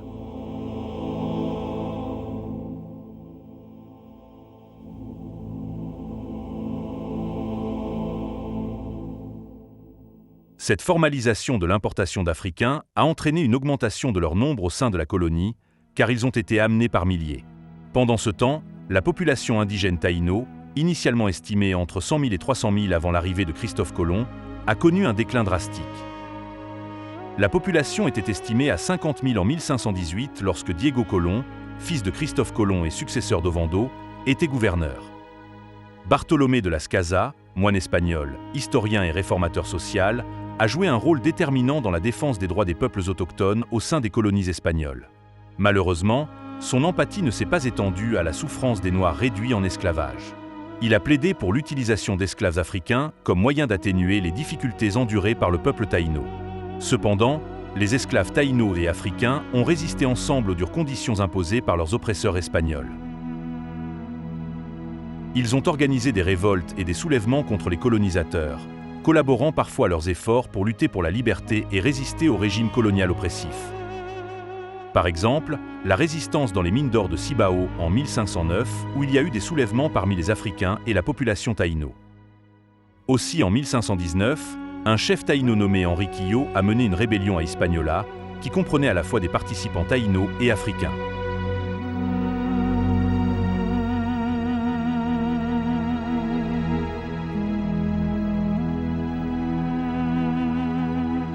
Enriquillo est né dans une famille de Zaragoza vers 1500. En 1503, Nicolas de Ovando a orchestré la mort du père d'Enriquillo, de sa tante Anacaona et de 80 autres chefs régionaux, alors qu'il assistait à de supposés pourparlers de paix avec les Espagnols à Zaragoza. Orphelin, Enriquillo a été élevé et éduqué dans un monastère de Santo Domingo et a reçu le nom Enrico. Bartolomé de las Casas fut l'un de ses mentors. Parce qu'il venait d'une famille privilégiée, il était encore reconnu comme chef ou ni-taïno par d'autres taïnos. En 1519, sa femme Doña Mancia a été abusée sexuellement par son maître, un Espagnol nommé Valenzuela. Enriquillo a tenté de demander justice devant les tribunaux espagnols, aucune mesure n'a été prise puisque c'était la parole de Mancia contre celle de l'Espagnol. Selon certains auteurs, cet événement a été le catalyseur de la révolte d'Enriquillo dans les montagnes du Bauruco. Les forces d'Enriquillo, composées de Taïnos et d'Africains qui s'étaient échappés des plantations, ont mené des attaques éclairs contre les colonies espagnoles. Ils frappaient puis se retiraient dans les montagnes de la région de Bauruco, où le paysage accidenté offrait une défense naturelle et une cachette. Cela a rendu difficile pour les Espagnols de réprimer la rébellion. Tout au long de la révolte, Enriquillo a cherché à former des alliances avec des Africains qui partageaient une lutte commune contre le système colonial oppressif espagnol. Ces alliances se sont avérées cruciales pour renforcer les rangs des rebelles et présenter un front uni contre les colonisateurs. Alors que la révolte se poursuivait, les autorités coloniales espagnoles trouvaient de plus en plus difficile de maintenir le contrôle de l'île et de protéger leurs colonies des attaques persistantes. La rébellion d'Enriquillo a perturbé l'économie coloniale et causé des dommages importants à l'infrastructure espagnole, de nombreuses plantations étant abandonnées en raison des raids continus et de la menace de violence. En 1526, les autorités coloniales espagnoles déploient plus de forces pour tenter de réprimer la rébellion, mais les rebelles d'Enriquillo restent insaisissables et poursuivent leurs attaques.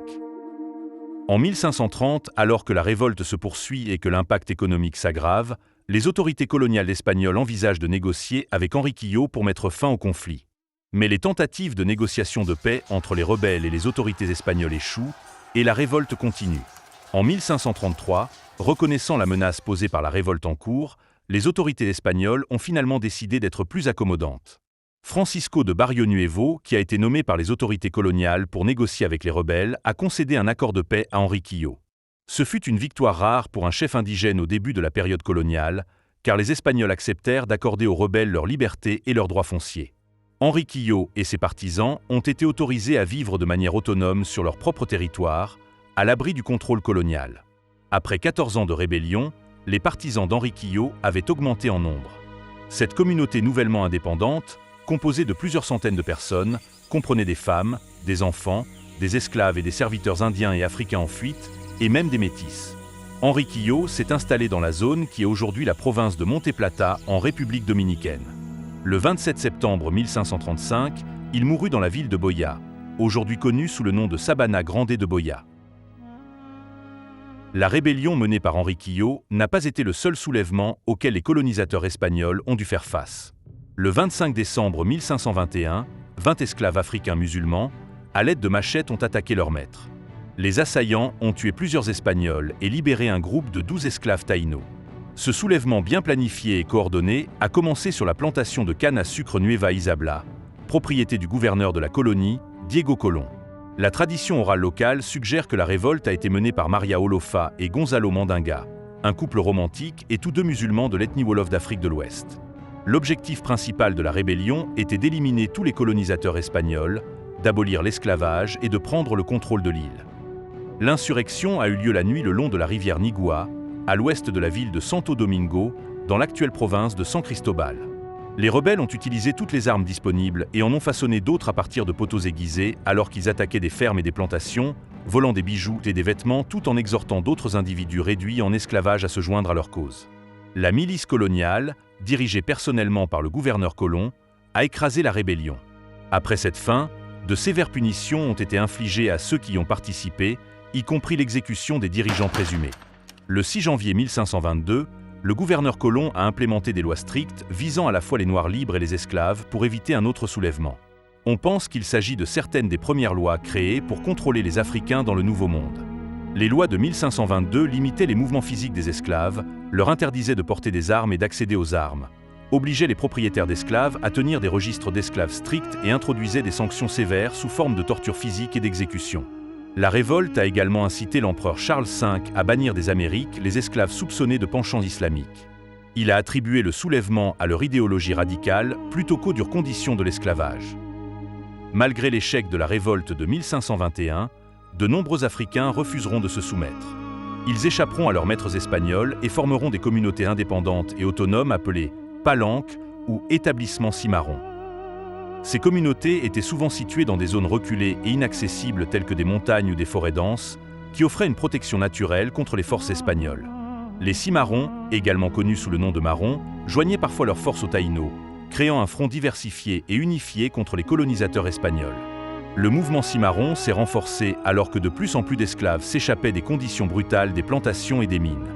Les cimarrons se sont engagés dans une guérilla contre les Espagnols, lançant des raids sur les plantations pour libérer les esclaves, voler des ressources et saboter les efforts des colonisateurs. Ils ont également développé leur propre culture, mélangeant des éléments africains, indigènes taïnos et européens. Ces révoltes ont contribué au départ de nombreux Espagnols de l'île. Pourtant, ce n'était pas la raison principale de leur départ. Dans les premières années de la colonisation, les Espagnols étaient principalement intéressés par l'exploitation des ressources aurifères d'Hispaniola. Cependant, au milieu du XVIe siècle, ces ressources étaient largement épuisées. La diminution des réserves d'or a rendu l'île moins attrayante pour les Espagnols, qui ont commencé à détourner leur attention vers des entreprises plus lucratives ailleurs dans les Amériques. Au fur et à mesure que les Espagnols étendaient leur empire dans les Amériques, ils découvraient de nouveaux territoires aux richesses immenses, comme le Mexique et le Pérou. Les conquêtes des empires aztèques et incas ont fourni aux Espagnols de grandes quantités de métaux précieux, en particulier l'argent, qui dépassait de loin la richesse qu'ils avaient obtenue d'Hispaniola. Par conséquent, les Espagnols ont réorienté leurs ressources et leur attention vers ces nouvelles colonies, laissant le développement d'Hispaniola stagner. Bien que les aventuriers espagnols en quête de fortune rapide se soient désintéressés d'Hispaniola, l'île restait un atout majeur pour la couronne. En tant que première colonie espagnole des Amériques, l'île servait de point de départ pour de nouvelles explorations et conquêtes dans la région. C'est à partir d'Hispaniola que des expéditions menées par des conquistadors comme Hernán Cortés et Francisco Pizarro sont partis conquérir respectivement le Mexique et le Pérou. C'était aussi une escale importante pour les routes commerciales espagnoles entre l'Europe et les Amériques. Les ports de l'île ont facilité l'échange de marchandises entre l'Ancien et le Nouveau Monde, avec des navires transportant des métaux précieux, du sucre et d'autres produits de valeur des Amériques vers l'Europe, et des marchandises et des colons européens arrivant dans le Nouveau Monde. En plus de cela, Hispaniola a servi de base militaire à l'Espagne pour protéger ses intérêts dans les Caraïbes et les Amériques. Les forts et garnisons espagnols de l'île ont été utilisés pour protéger les routes commerciales lucratives des menaces potentielles, telles que les pirates et les puissances européennes rivales. Et ces autres puissances européennes rivales, en particulier les Français, les Anglais et les Néerlandais, qui ne faisaient pas partie du traité de Tordesillas, œuvraient de plus en plus pour obtenir leur part du gâteau.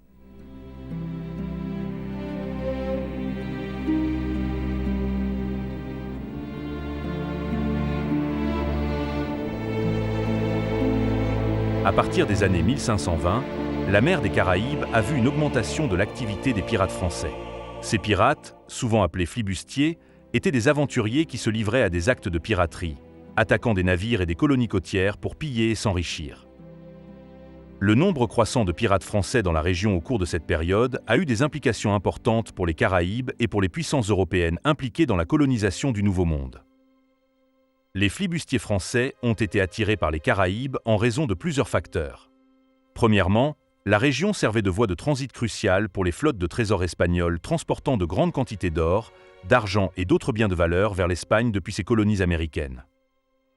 Ces précieuses cargaisons ont fait des navires espagnols des cibles de choix pour les pirates cherchant à amasser des richesses.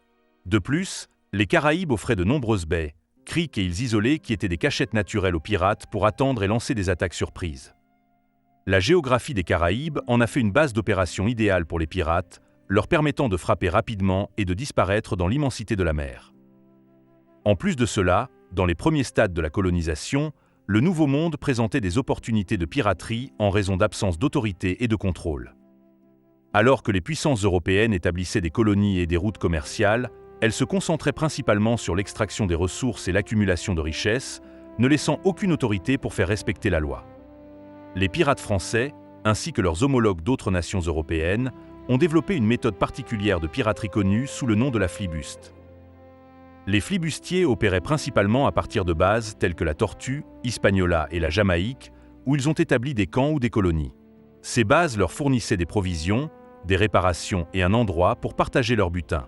Les pirates français étaient connus pour leur tactique brutale, qui comprenait l'attaque de navires espagnols et de colonies côtières, le pillage, le saccage et souvent des actes de violence. Ils capturaient des navires, confisquaient leurs cargaisons et faisaient parfois des prisonniers contre rançon ou les utilisaient comme monnaie d'échange dans les négociations avec les autorités coloniales. Des puissances européennes telles que la France, l'Angleterre et la République néerlandaise ont commencé à reconnaître la valeur stratégique de ces pirates comme moyen pour contrecarrer la domination espagnole dans les Caraïbes.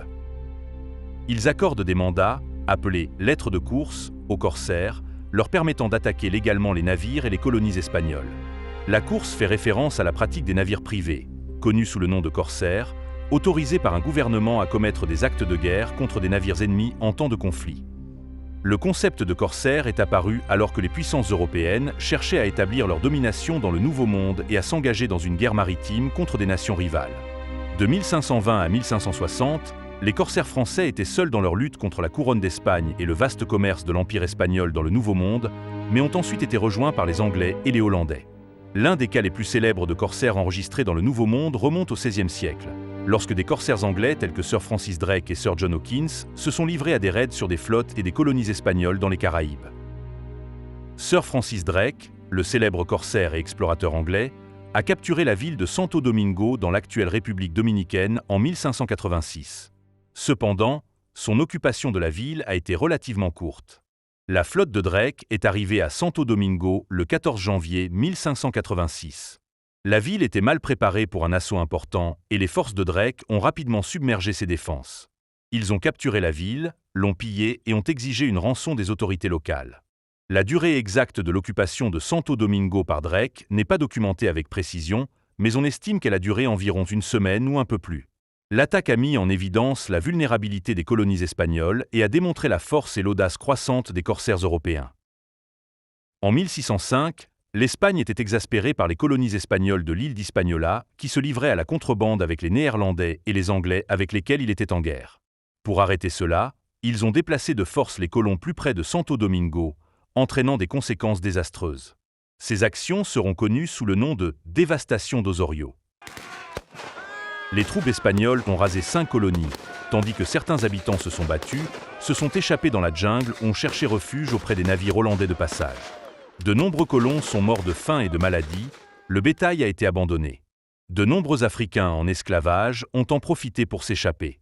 Les colonies de la Yagana et de Bayaja, respectivement sur les côtes ouest et nord d'Haïti d'aujourd'hui, ont été incendiées. Les dévastations d'Osorio et la relocalisation des colons espagnols autour de Santo Domingo s'avéreront être une erreur stratégique majeure de l'Espagne qui facilitera l'occupation de la partie ouest d'Hispaniola par les Français et l'établissement de la future colonie française, Saint-Domingue. Profitant de la présence affaiblie de l'Espagne, des flibustiers français et anglais s'installent sur l'île de la Tortue qui deviendra la cachette favorite des pirates des Caraïbes. Un petit groupe de colons espagnols était d'abord installé sur l'île de la Tortue. Cependant, en 1625, des colons français et anglais de Saint-Kitts arrivèrent sur l'île, avec l'intention de s'installer à Hispaniola, mais se sont redirigés vers l'île de la Tortue. Les Espagnols les ont ensuite attaqués en 1629, dirigés par Don Fadrique de Toledo, qui a fortifié l'île et expulsé les colons français et anglais. Après le départ de l'armée espagnole pour s'occuper des colons français sur Hispaniola, les Français revinrent en 1630, réclamèrent le fort et étendirent ses défenses. À partir de 1630, l'île de la Tortue est divisée en colonies françaises et anglaises, attirant les flibustiers qui l'utilisent comme base principale d'opération.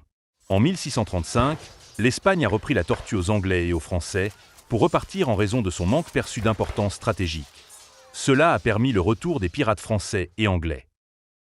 En 1638, les Espagnols firent une troisième tentative pour prendre l'île, expulsant les Français et les Néerlandais nouvellement installés. Cependant, les colons français et hollandais reprennent le contrôle en 1640 avec la construction du fort de Rocher, leur permettant de repousser une invasion espagnole l'année suivante. À partir de 1640, les pirates de la Tortue se faisaient appeler les Frères de la Côte. Les Frères de la Côte avaient une composition diversifiée qui comprenait des personnes d'horizons divers. Ils se composaient principalement de Français et d'Anglais, avec une minorité de Néerlandais, mais aussi d'une petite communauté d'Africains et d'indigènes taïnos qui ont fui l'esclavage. Ils partageaient un désir commun de richesse, d'aventure et de défis contre les puissances européennes, en particulier l'Espagne. La confrérie était régie par un code d'honneur et des règles qui favorisaient la prise de décisions législatives, l'autorité de commandement hiérarchique, les droits individuels et la répartition équitable des revenus. Henry Morgan, l'un des frères les plus connus, est généralement crédité d'avoir codifié son organisation. Les Africains en fuite ont souvent trouvé des opportunités en rejoignant des équipages de pirates ou en créant leur propre groupe de pirates indépendants. Les pirates, connus pour leur opposition aux autorités établies et leur rejet des normes sociétales conventionnelles, étaient plus susceptibles d'accueillir des individus issus de milieux marginalisés, y compris des esclaves en fuite. Les pirates valorisaient les compétences, le courage et la loyauté au détriment de l'origine raciale ou sociale, faisant de la piraterie une voie potentielle de liberté et d'autonomisation pour ceux qui avaient été réduits en esclavage. Les pirates de l'île de la Tortue comptaient également des femmes dans leur rang, dont Jacotte de la Haye. Selon la tradition orale, Jacotte de la Haye était une métisse rousse née à Hispaniola en 1630 d'un père français et d'une mère africaine. Elle se déguisait en homme, comme c'était la pratique des femmes pirates à cette époque. La française Anne Dieuleveux et la hollandaise Nil Kuiper faisaient également partie des femmes qui s'adonnaient à la flibuste sur l'île de la Tortue.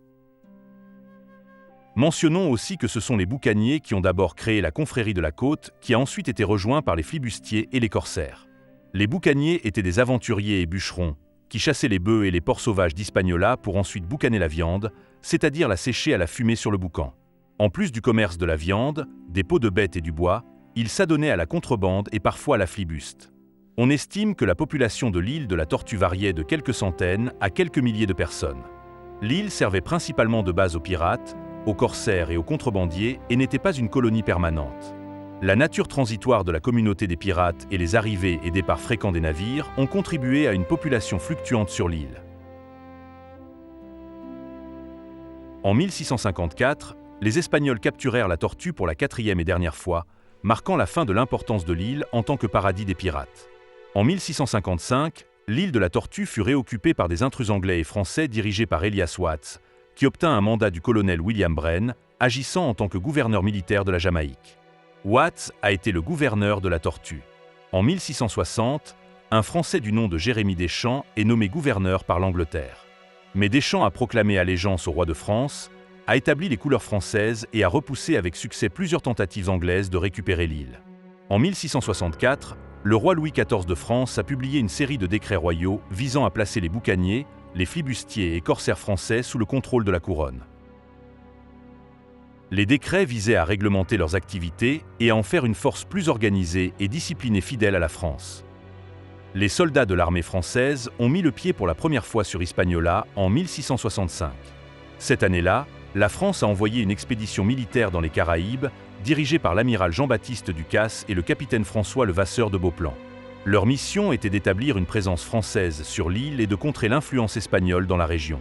L'expédition française débarque sur la côte nord d'Hispaniola, près de l'actuel Cap Haïtien. Ils ont réussi à établir une colonie française et à construire le fort Saint-Louis sur le site, qui a servi de base stratégique pour une nouvelle expansion française dans les Caraïbes. Si au début la population de l'île de la Tortue était majoritairement composée d'individus peu scrupuleux qui se livraient à la flibuste pour s'enrichir, en revanche vers la fin du XVIIe siècle, les nouveaux arrivants étaient majoritairement des huguenots français qui fuyaient la persécution des protestants provoquée par la révocation de l'édit de Nantes. Cela changera progressivement le mode de vie sur l'île de la Tortue et la partie ouest de l'île d'Haïti. En 1670, l'ère des flibustiers était en déclin et de nombreux pirates se sont tournés vers la coupe de grumes et le commerce du bois comme source alternative de revenus. En 1680, de nouvelles lois du Parlement interdisent la navigation sous pavillon étranger, portant un coût juridique important aux pirates des Caraïbes. Le traité de Ratisbonne, signé en 1684 par les puissances européennes, dont la France et l'Angleterre, a encore mis fin à la piraterie. De nombreux flibustiers ont été embauchés dans les services royaux pour réprimer leurs anciens alliés flibustiers. La capitale de Saint-Domingue a été déplacée de la Tortue à Port-de-Paix sur Hispaniola en 1676. Ces développements ont marqué le déclin de la flibuste et le passage à un contrôle colonial européen plus organisé dans la région. Les Français occupaient de facto la partie ouest d'Hispaniola et nommaient même des gouverneurs, mais ils étaient des envahisseurs aux yeux de l'Espagne. Ceci n'était qu'une extension des différents conflits et guerres dans lesquels les puissances européennes se sont affrontées tout au long du XVIIe siècle. La guerre, appelée la guerre de 9 ans, a commencé en 1688. Elle impliquait une importante coalition de forces, comprenant le Saint-Empire romain germanique, la République néerlandaise, l'Espagne et l'Angleterre, connue sous le nom de Ligue d'Augsbourg, déployée contre la France. La guerre est née de conflits territoriaux, de conflits commerciaux et d'opposition à la politique expansionniste de Louis XIV. Les négociations de paix aboutiront au traité de Ryswick, signé le 20 septembre 1697, qui mettra officiellement fin au conflit.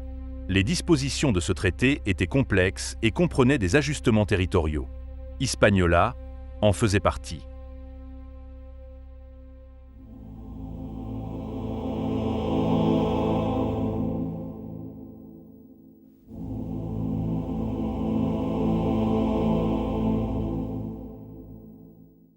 Au XVIIe siècle, Rijswijk aux Pays-Bas était une localité considérablement plus petite et plus rurale par rapport à son caractère urbain contemporain, offrant un contraste frappant avec sa ville voisine, La Haye. La ville était caractérisée par des paysages pastoraux et des habitations relativement modestes, offrant un répit tranquille à l'aristocratie et aux classes supérieures comparé aux environnements plus fréquentés des centres urbains voisins. Rijswijk a acquis une renommée internationale en 1697 lorsqu'elle est devenue le lieu de la signature du traité de Rijswijk, un accord important visant à mettre fin à la guerre de 9 ans et à négocier la paix entre plusieurs puissances européennes. Cet événement important survenu à Rijswijk a brièvement transformé ce lieu tranquille en un point central de la diplomatie européenne, attirant des monarques, des diplomates et des chefs militaires de tout le continent. Le traité impliquait la reconnaissance des dirigeants, notamment Louis XIV de France reconnaissant Guillaume III comme roi d'Angleterre. Il a également tenté de maintenir un équilibre des pouvoirs en Europe, en corrigeant certaines des incohérences territoriales survenues en raison des conflits antérieurs. Divers territoires d'Europe, des Caraïbes et d'Amérique du Nord qui étaient occupés pendant la guerre ont été restitués à leur statut d'avant-guerre ou négociés pour parvenir à un équilibre des pouvoirs. Dans les Caraïbes, l'Espagne a reconnu le contrôle français de l'île de la Tortue et de la partie occidentale d'Hispaniola, Saint-Domingue. Après que l'Espagne ait cédé la partie occidentale d'Hispaniola à la France, Saint-Domingue a connu une transformation significative et est devenue la colonie la plus rentable des Caraïbes au milieu du XVIIIe siècle. Saint-Domingue a connu une augmentation de sa production de sucre, tirant parti des plaines fertiles et employant un grand nombre d'Africains réduits en esclavage. Les plantations de canne à sucre se sont développées et la colonie est devenue un important producteur de sucre, répondant à une demande mondiale croissante. Le sucre était très apprécié sur les marchés européens, car la demande a explosé au XVIIe et XVIIIe siècle. Il était utilisé non seulement comme édulcorant, mais aussi dans la production de rhum et de mélasse. Le processus de production de sucre était à forte intensité de main-d'œuvre et nécessitait une quantité importante de travail manuel, ce qui a conduit à la création de grandes plantations. Ces plantations ont été organisées dans le but de maximiser la culture de la canne à sucre et de faciliter la transformation sur place, impliquant des tâches telles que la plantation, la récolte et la transformation de la canne à sucre, qui demandaient beaucoup de main-d'œuvre. La rentabilité du sucre était directement liée à l'exploitation des esclaves africains qui étaient contraints de travailler dans ces plantations dans des conditions épouvantables. Le taux de mortalité parmi les esclaves était élevé en raison des conditions de travail brutales, d'une alimentation inadéquate et des maladies. Le café est devenu une autre culture cruciale pour Saint-Domingue au XVIIIe siècle, répondant à la demande européenne croissante. Les zones de haute altitude de la colonie offraient des conditions propices à la culture du café, lui permettant de devenir un exportateur important. L'indigo, une plante utilisée pour produire un précieux colorant bleu, était cultivée dans diverses parties de la colonie. La teinture indigo était demandée pour les textiles et est devenue un produit d'exportation lucratif. La diversification vers le café et l'indigo a apporté une certaine stabilité économique à Saint-Domingue, car elle n'était pas uniquement dépendante du sucre. Différentes régions de la colonie pourraient se spécialiser dans diverses cultures, optimisant ainsi l'utilisation de terrains et de climats variés. La prospérité découlant de la production de sucre, de café et d'indigo a généré une immense richesse pour les planteurs et les commerçants européens, mais a simultanément souligné d'énormes inégalités sociales et économiques. Saint-Domingue, en tant que colonie française, était politiquement organisée par une combinaison de structures de gouvernance coloniale et de dynamique sociale locale, fortement influencée par l'économie de plantation et l'institution de l'esclavage. La colonie était supervisée par un gouverneur général nommé par la monarchie française. Le gouverneur général détenait une autorité importante et était responsable des questions militaires et civiles sur le territoire. Ce rôle impliquait souvent d'équilibrer les intérêts de l'administration coloniale et des élites coloniales locales. Un intendant, également nommé par la monarchie française, était chargé des questions financières et administratives à Saint-Domingue. L'intendant supervisait la perception des impôts, les affaires commerciales et les questions judiciaires. Il existait également un conseil colonial qui faisait office d'organe consultatif et judiciaire. Le conseil était composé de membres de l'élite locale, souvent de riches planteurs et marchands. Ce conseil a contribué à légiférer sur les ordonnances locales et a également fonctionné comme une haute cour pour certaines questions juridiques. La colonie était divisée en régions administratives appelées paroisses. Chacune présidée par des fonctionnaires locaux qui géraient les affaires civiles, maintenaient l'ordre et appliquaient les lois, généralement sous la direction et dans l'intérêt de riches planteurs. Inévitablement, dans le contexte de cette économie prospère basée sur l'exploitation des êtres humains, une hiérarchie sociale s'était formée. Au sommet de la hiérarchie sociale se trouvaient les planteurs et les marchands blancs, qui détenaient souvent une influence économique et sociale substantielle dans la colonie. Ils étaient impliqués dans la gestion et les profits des plantations et du commerce et occupaient fréquemment des postes dans la gouvernance locale et dans les milices. Au-dessous de l'élite riche se trouvaient les petits blancs de petits agriculteurs, commerçants et artisans blancs, qui nourrissaient beaucoup de haine pour les affranchis mulâtres qui souvent étaient plus riches qu'eux et avec lesquels ils devaient rivaliser économiquement. Les affranchis noirs ou métis occupaient une position complexe et souvent précaire dans la hiérarchie sociale saint-domingoise. Certains ont accumulé des richesses et des biens, y compris des esclaves, tandis que d'autres vivaient modestement. Leurs droits étaient limités par des préjugés raciaux et des limitations juridiques, mais ne subissaient pas la brutalité et l'oppression auxquelles étaient confrontés les esclaves africains. Constituant la majorité de la population, les esclaves africains ont été soumis à une extrême brutalité et à une exploitation dans le cadre du système de plantation. Ils étaient considérés comme des biens et ne jouissaient pas des droits humains fondamentaux tels que promulgués dans le Code noir. Le Code noir était un décret publié par le roi de France Louis XIV en 1685. Il définissait les conditions de l'esclavage dans l'Empire colonial français. Le décret comportait plusieurs éléments clés. Le Code noir faisait des Africains réduits en esclavage des biens meubles de leurs maîtres. Il définit les châtiments infligés aux esclaves. Il interdit le mariage des esclaves avec des personnes libres, sans le consentement du maître de l'esclave et du roi, ou de son représentant. Il restreint les activités des personnes libres de couleur. Il imposait la conversion au catholicisme pour tous les esclaves de tout l'Empire.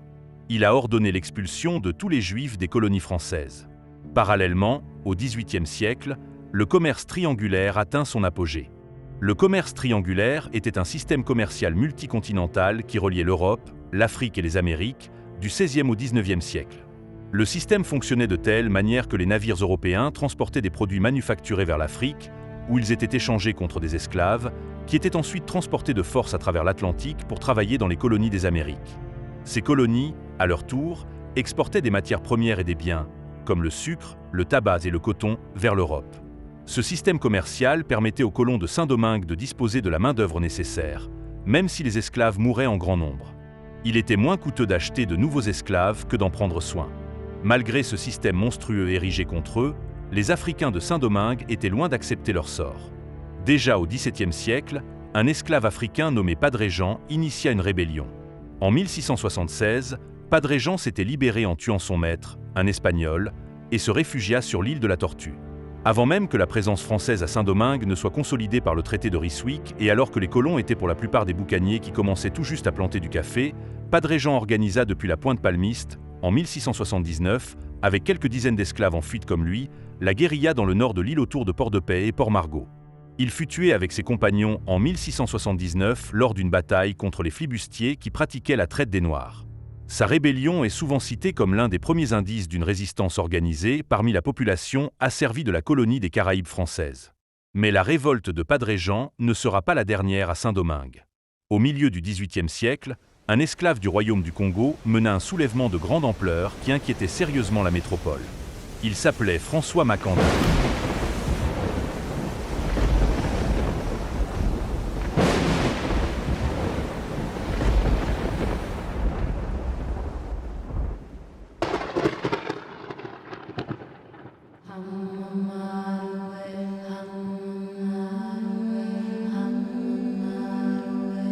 François Makandal serait né au début du XVIIIe siècle en Afrique. Cependant, son lieu de naissance exact ne fait pas l'unanimité parmi les historiens. Selon les anthropologues américains Mark Davis et Wyatt McGaffey, il serait né dans l'Empire Congo. Le nom Makanda viendrait du Congo et aurait été francisé.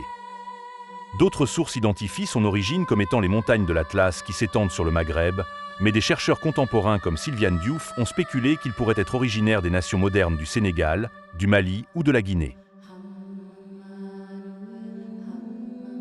Un autre point encore qui fait débat est sa religion. Pour certains, ses pratiques religieuses combinent des éléments Congo et pour d'autres, son origine serait plutôt musulmane. La thèse musulmane semble être supportée par le fait que Makandal écrivait, parlait la langue arabe et il répétait souvent le mot Allah dans ses prières.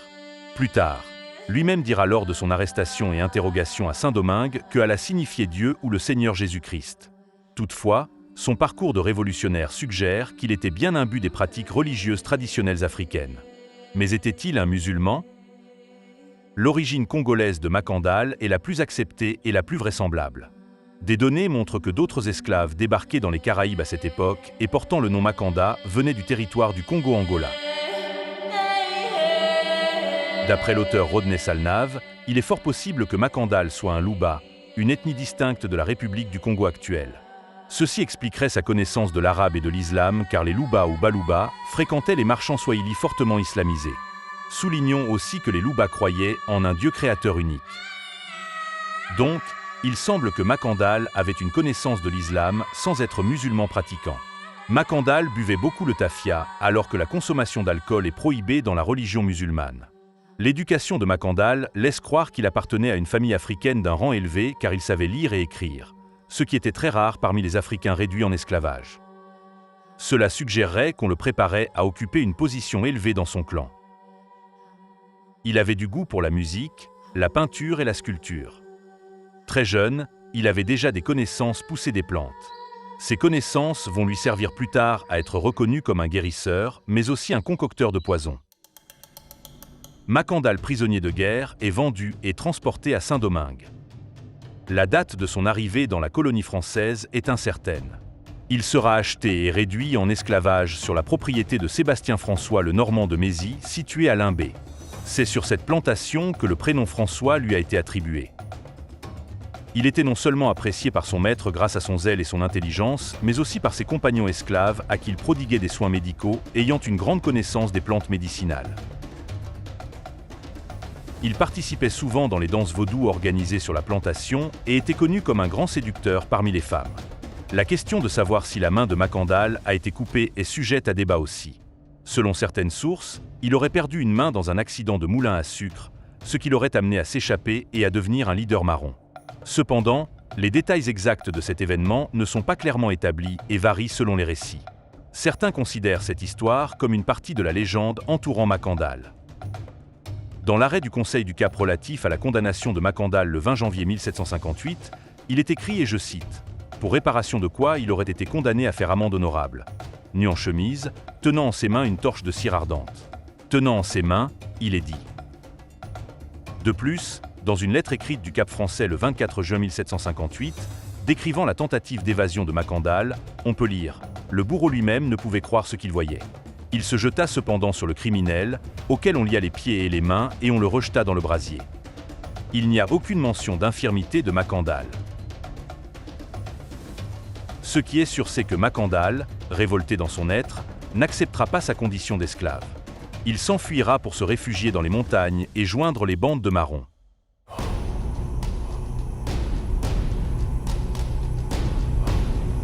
Durant sa période en tant que marron, Makandal voyageait entre diverses communautés marrons et plantations d'esclaves, diffusant ses connaissances en herboristerie et en vaudou. Il est devenu connu comme un puissant Oungan et orateur ayant des capacités surnaturelles. Son charisme et son intelligence lui ont permis de former un vaste réseau de partisans prêts à se battre pour leur liberté. Cette rébellion prit forme grâce à des tactiques de guérilla et à l'empoisonnement qu'il considérait comme un moyen de guerre contre le système colonial oppressif. Ces actions ont provoqué une panique généralisée parmi les colons blancs et les propriétaires de plantations qui craignaient le potentiel d'un soulèvement massif d'esclaves. Au-delà de ses prouesses militaires, Makandal était considéré comme un puissant Oungan. Cela lui conférait une aura de mystique et de peur aux yeux des colons français et de ses semblables africains. Un autre élément fortement associé à la résistance de Makandal était l'utilisation du poison. Doté d'une connaissance approfondie de la flore de l'île, il concoctait de puissantes toxines à partir d'herbes et de plantes. Ces poisons étaient distribués aux esclaves travaillant dans les plantations, qui les glissaient ensuite dans la nourriture et les boissons de leurs maîtres, provoquant ainsi des maladies et des décès généralisés parmi les colonisateurs français. Bien que l'ampleur exacte de la campagne empoisonnée de Makandal soit débattue par les historiens, elle a semé la terreur dans le cœur de la population blanche et déstabilisé davantage le système colonial. La rébellion de Makandal a transcendé les simples actes de défi. Il avait une vision plus grande. Il ne cherchait pas seulement à garantir de meilleures conditions aux esclaves, mais envisageait également un renversement complet de l'ordre colonial et l'établissement de l'indépendance des Noirs sur l'île. Pour y parvenir, Il travailla sans relâche pour unir des bandes marrons disparates et forger des alliances avec les esclaves travaillant encore dans les plantations. C'est ce vaste réseau qui va tout changer dans la lutte des marrons. Le charisme et le message de libération de Macandal ont profondément résonné au sein de la population opprimée, le transformant en une figure messianique. Sa croyance inébranlable dans la justesse de sa cause en faisait un redoutable adversaire des Français. Macandal possédait apparemment une résilience presque surnaturelle. Certains affirmaient même qu'il pouvait changer de forme et échapper à la capture, renforçant ainsi la mysticité qui le caractérisait. Pour les esclaves comme pour les esclavagistes, il est devenu un symbole, une lueur d'espoir pour les premiers, un signe avant-coureur de malheur pour les seconds. Vu les troubles sans précédent que causait la révolte de Macandal, beaucoup d'efforts ont été déployés par les autorités françaises pour le neutraliser. En septembre 1757, Assam, une jeune femme esclave, complice de Macandal, capturée par les Français, va, sous la torture, dévoiler la cachette de son chef. Cependant, les circonstances exactes de la capture de Macandal en 1758 restent floues et sujettes à débat. Des récits décrivent une embuscade tendue par les forces coloniales. Profitant des informations reçues sur ses déplacements, les soldats l'auraient encerclé et capturé après une confrontation. Macandal fut condamné à être brûlé vif. La sentence devait être exécutée le 20 janvier 1758 sur la place publique du Cap Français, aujourd'hui Cap Haïtien. Ce jour-là, sur la place publique, un bûcher avait été dressé et une foule immense s'était amassée, avide de voir le supplice de cet homme qui avait défié l'ordre colonial. Les autorités, conscientes de la puissance symbolique de Macandal, voulaient faire de son exécution un exemple terrifiant pour tous les esclaves. Macandal, arrivé sur la place, enchaîné, ne montrait aucune trace de peur. On le hissa sur le poteau enfoncé dans le sol, et le bourreau commença à l'entourer de fagots de bois. Malgré cela, il haranguait la foule, proclamant sa liberté et sa foi en la victoire future des esclaves. Sa voix puissante et ses paroles incendiaires ont semé le trouble parmi les spectateurs, certains y voyant un signe de sa puissance surnaturelle. C'est alors que Macandal, dans un ultime défi à ses oppresseurs, tenta une évasion désespérée. Selon les récits historiques, il aurait réussi à briser ses liens et à se précipiter vers la foule, semant le chaos et la panique. Les gardes, surpris par cette résistance inattendue, se mirent à le poursuivre. Il est rattrapé et ramené à nouveau au bûcher, où il sera lentement dévoré par les flammes.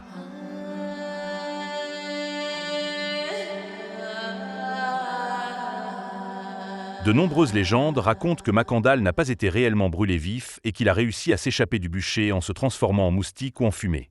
Sa réputation messianique a alimenté ces légendes, lui conférant une aura d'immortalité et d'invincibilité. Après la mort de Macandal, de sévères restrictions furent imposées aux esclaves. Interdiction de la médecine traditionnelle, des rassemblements et du commerce. Ils interdirent l'utilisation d'armes à feu, même aux noirs libres. De nombreux des partisans de Macandal furent emprisonnés ou exécutés, mais le cœur du mouvement resta intact. Même les esclaves domestiques très appréciés des Blancs étaient profondément impliqués dans les complots en cours, alimentant la paranoïa parmi les propriétaires de plantations. Les empoisonnements se sont poursuivis pendant des décennies et les esclaves faisaient preuve d'insubordination inhabituelle, même lorsqu'ils étaient torturés. Macandal occupe une place majeure dans l'histoire de la lutte pour l'indépendance haïtienne en tant que précurseur et symbole de la révolte contre l'esclavage. Il fut le premier à mener une révolte à grande échelle dans la colonie de Saint-Domingue.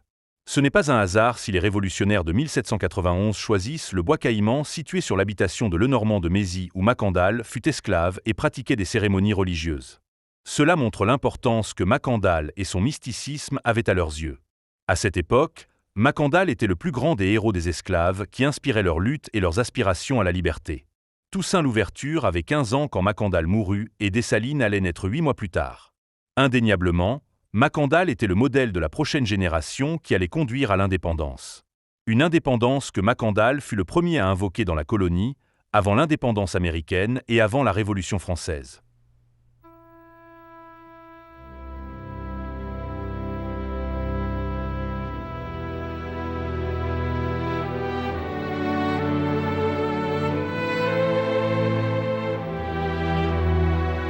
Le déclin de l'Espagne, amorcé dès le XVIIe siècle, s'accentue avec la perte progressive de ses territoires au profit des puissances montantes, notamment la France et la Grande-Bretagne qui, au cours du XVIIIe siècle, se livrent une lutte acharnée pour le contrôle des territoires d'Amérique du Nord et des Caraïbes.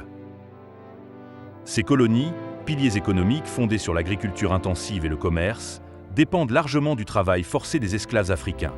La rivalité pour les ressources et les routes commerciales attise les tensions, créant un climat d'instabilité qui annonce des affrontements imminents. En 1756, la guerre de 7 ans éclate, embrasant l'Europe, l'Amérique du Nord, les Caraïbes, l'Amérique du Sud, l'Afrique et l'Asie. La France et la Grande-Bretagne s'affrontent, chacune appuyée par de puissants alliés. La France s'allie à l'Espagne, l'Autriche, la Russie et la Suède, tandis que la Grande-Bretagne reçoit le soutien du Royaume de Prusse, du Portugal, des Iroquois et de ses 13 colonies américaines. Le conflit se termine en 1763 avec le traité de Paris qui consacre la victoire des Britanniques. La France cède à la Grande-Bretagne de vastes territoires, incluant la Nouvelle-France, composée du Québec, de l'Ontario, de l'Acadie et de Terre-Neuve, une grande partie de ses possessions en Inde, ainsi que plusieurs îles des Antilles, telles que la Dominique, Grenade, Saint-Vincent et les Tobago. La Louisiane est transférée à l'Espagne. Le traité propulse la Grande-Bretagne au rang de première puissance mondiale. Cet événement bouleverse l'équilibre des pouvoirs coloniaux et marque le début d'une nouvelle ère. Mais cette victoire britannique sème les graines d'une future révolution qui va aussi changer la face du monde. La guerre a coûté cher à la Grande-Bretagne. Pour renflouer ses caisses, le gouvernement impose de nouvelles taxes aux colonies américaines, sans leur consentement.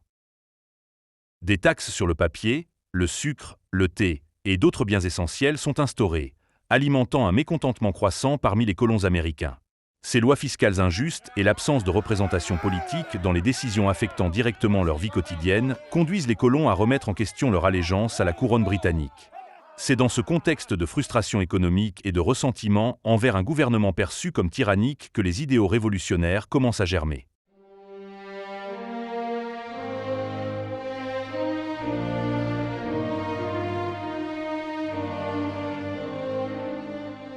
Les philosophes des Lumières, comme John Locke, Montesquieu et Jean-Jacques Rousseau, ont promu les idées de liberté naturelle, d'égalité des hommes et de gouvernement par le consentement du peuple. Ces idées ont trouvé un terrain fertile chez les colons américains, qui se sentaient opprimés par la taxation et le manque de représentation politique imposé par la couronne britannique. De plus, la guerre de 7 ans avait créé un sentiment d'unité parmi les colons. Ils ont découvert leur force et leur capacité à se battre pour leurs intérêts. La collaboration entre les 13 colonies pour repousser l'ennemi français a renforcé l'idée d'une identité américaine commune. Le mécontentement fiscal, le sentiment d'unité, l'expérience militaire et l'inspiration des Lumières créent ainsi un cocktail explosif. Le 5 mars 1770, une confrontation entre des soldats britanniques et des colons à Boston dégénère en fusillade. 5 colons sont tués et plusieurs autres blessés. Cet événement tragique est perçu par les colons comme une illustration de l'oppression britannique et de la violation de leurs droits. La colère et le ressentiment s'intensifient. Le massacre de Boston devient un symbole de la résistance à la domination britannique et contribue à radicaliser les colons, les poussant un peu plus vers la Révolution. La Boston Tea Party, survenue le 16 décembre 1773, fut un acte de protestation politique où des colons américains, déguisés en Amérindiens, jetèrent 342 caisses de thé britanniques dans le port de Boston. La guerre opposant les colons américains à la Grande-Bretagne va officiellement commencer avec les batailles de Lexington et Concord le 19 avril 1775. Ces premiers affrontements marquent le début des hostilités armées entre les forces britanniques et les milices coloniales. Suite à ces événements, le Second Congrès continental se réunit le 10 mai 1775 à Philadelphie, prenant des mesures pour organiser une armée continentale sous le commandement de George Washington, posant ainsi les bases d'une lutte organisée pour l'indépendance. Le 4 juillet 1776, le Congrès continental proclama l'indépendance des 13 colonies britanniques d'Amérique du Nord. La France, ennemie jurée des Britanniques et humiliée par sa défaite lors de la guerre de 7 ans, voit dans le conflit américain une opportunité de revanche. Monté sur le trône en 1774, le roi Louis XVI de France décide d'aider les Américains.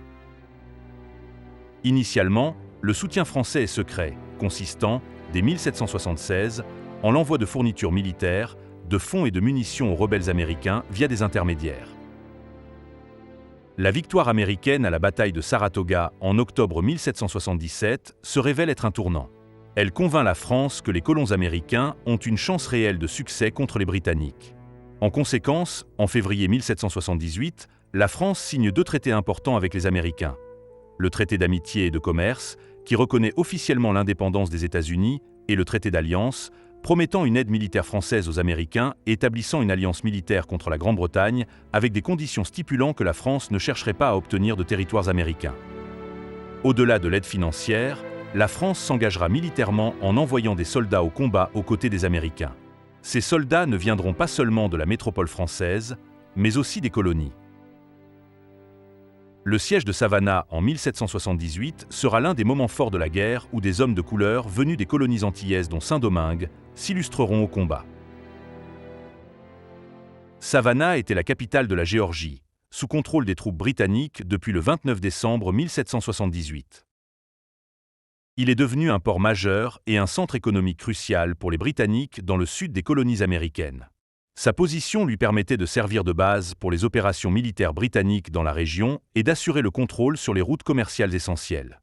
Sur l'insistance du consul de France à Charlestown, le vice-amiral Charles-Henri d'Estaing, ancien gouverneur de Saint-Domingue, accepte de participer à une opération conjointe avec l'armée américaine pour reprendre Savannah. Avant son implication directe dans les opérations militaires en Amérique du Nord, notamment le siège de Savannah, l'amiral d'Estaing jouait un rôle crucial dans les opérations navales françaises dans les Antilles pour protéger Saint-Domingue et les autres colonies des Antilles. Saint-Domingue, étant la colonie la plus riche et la plus importante de la France dans les Caraïbes, joue un rôle logistique essentiel, fournissant des ressources et un soutien pour les opérations militaires. D'Estaing arrive à Saint-Domingue en 1779, après sa victoire à la bataille de la Grenade le 6 juillet de la même année. Son arrivée à Saint-Domingue lui permettait de reconstituer sa flotte et de préparer les opérations futures contre les forces britanniques à Savannah. Pour renforcer ses troupes, il va intégrer le corps des chasseurs volontaires de Saint-Domingue dans son armée. Les chasseurs volontaires de Saint-Domingue, formés suite à une ordonnance du 12 mars 1779 et renforcés par une seconde en avril, augmentant leur rang de 800 à 1030 membres, étaient composés de volontaires colons français et d'environ 1 millier de fusiliers affranchis, qui étaient des Noirs libres et des mulâtres. Le corps était commandé par le vicomte François de Fontanges, un grand planteur dans le sud de Saint-Domingue. Celui-ci fut promu chef d'état-major par l'amiral d'Estaing.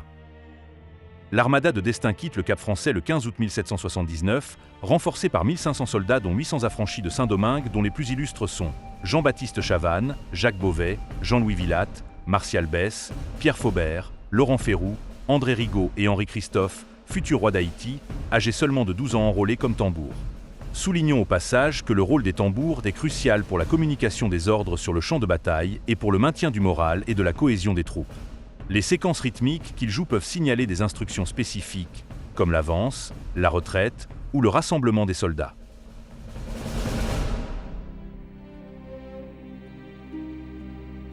Pendant le trajet, les soldats étaient dans l'ignorance de leur destination. D'Estaing avait gardé le secret sur la mission réelle des troupes.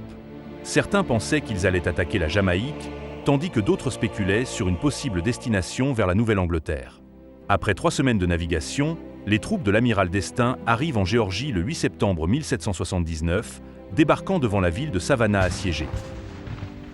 Leur intervention vise à soutenir les insurgés américains, en grande difficulté face aux Anglais. Le siège débute par un blocus terrestre et naval, dans l'espoir d'affaiblir les défenses britanniques par le manque de provisions et de renforts. Les forces assiégeantes tentent plusieurs bombardements d'artillerie pour briser les fortifications britanniques, mais ces attaques ne parviennent pas à infliger des dommages décisifs. Après plusieurs semaines de siège, d'Estaing décide de lancer un assaut direct contre les positions britanniques, considérant que la situation de blocage ne peut se prolonger indéfiniment. Le 9 octobre 1779, les troupes franco-américaines entament une attaque massive, mais se heurtent à une résistance acharnée de la part des défenseurs britanniques, solidement retranchés.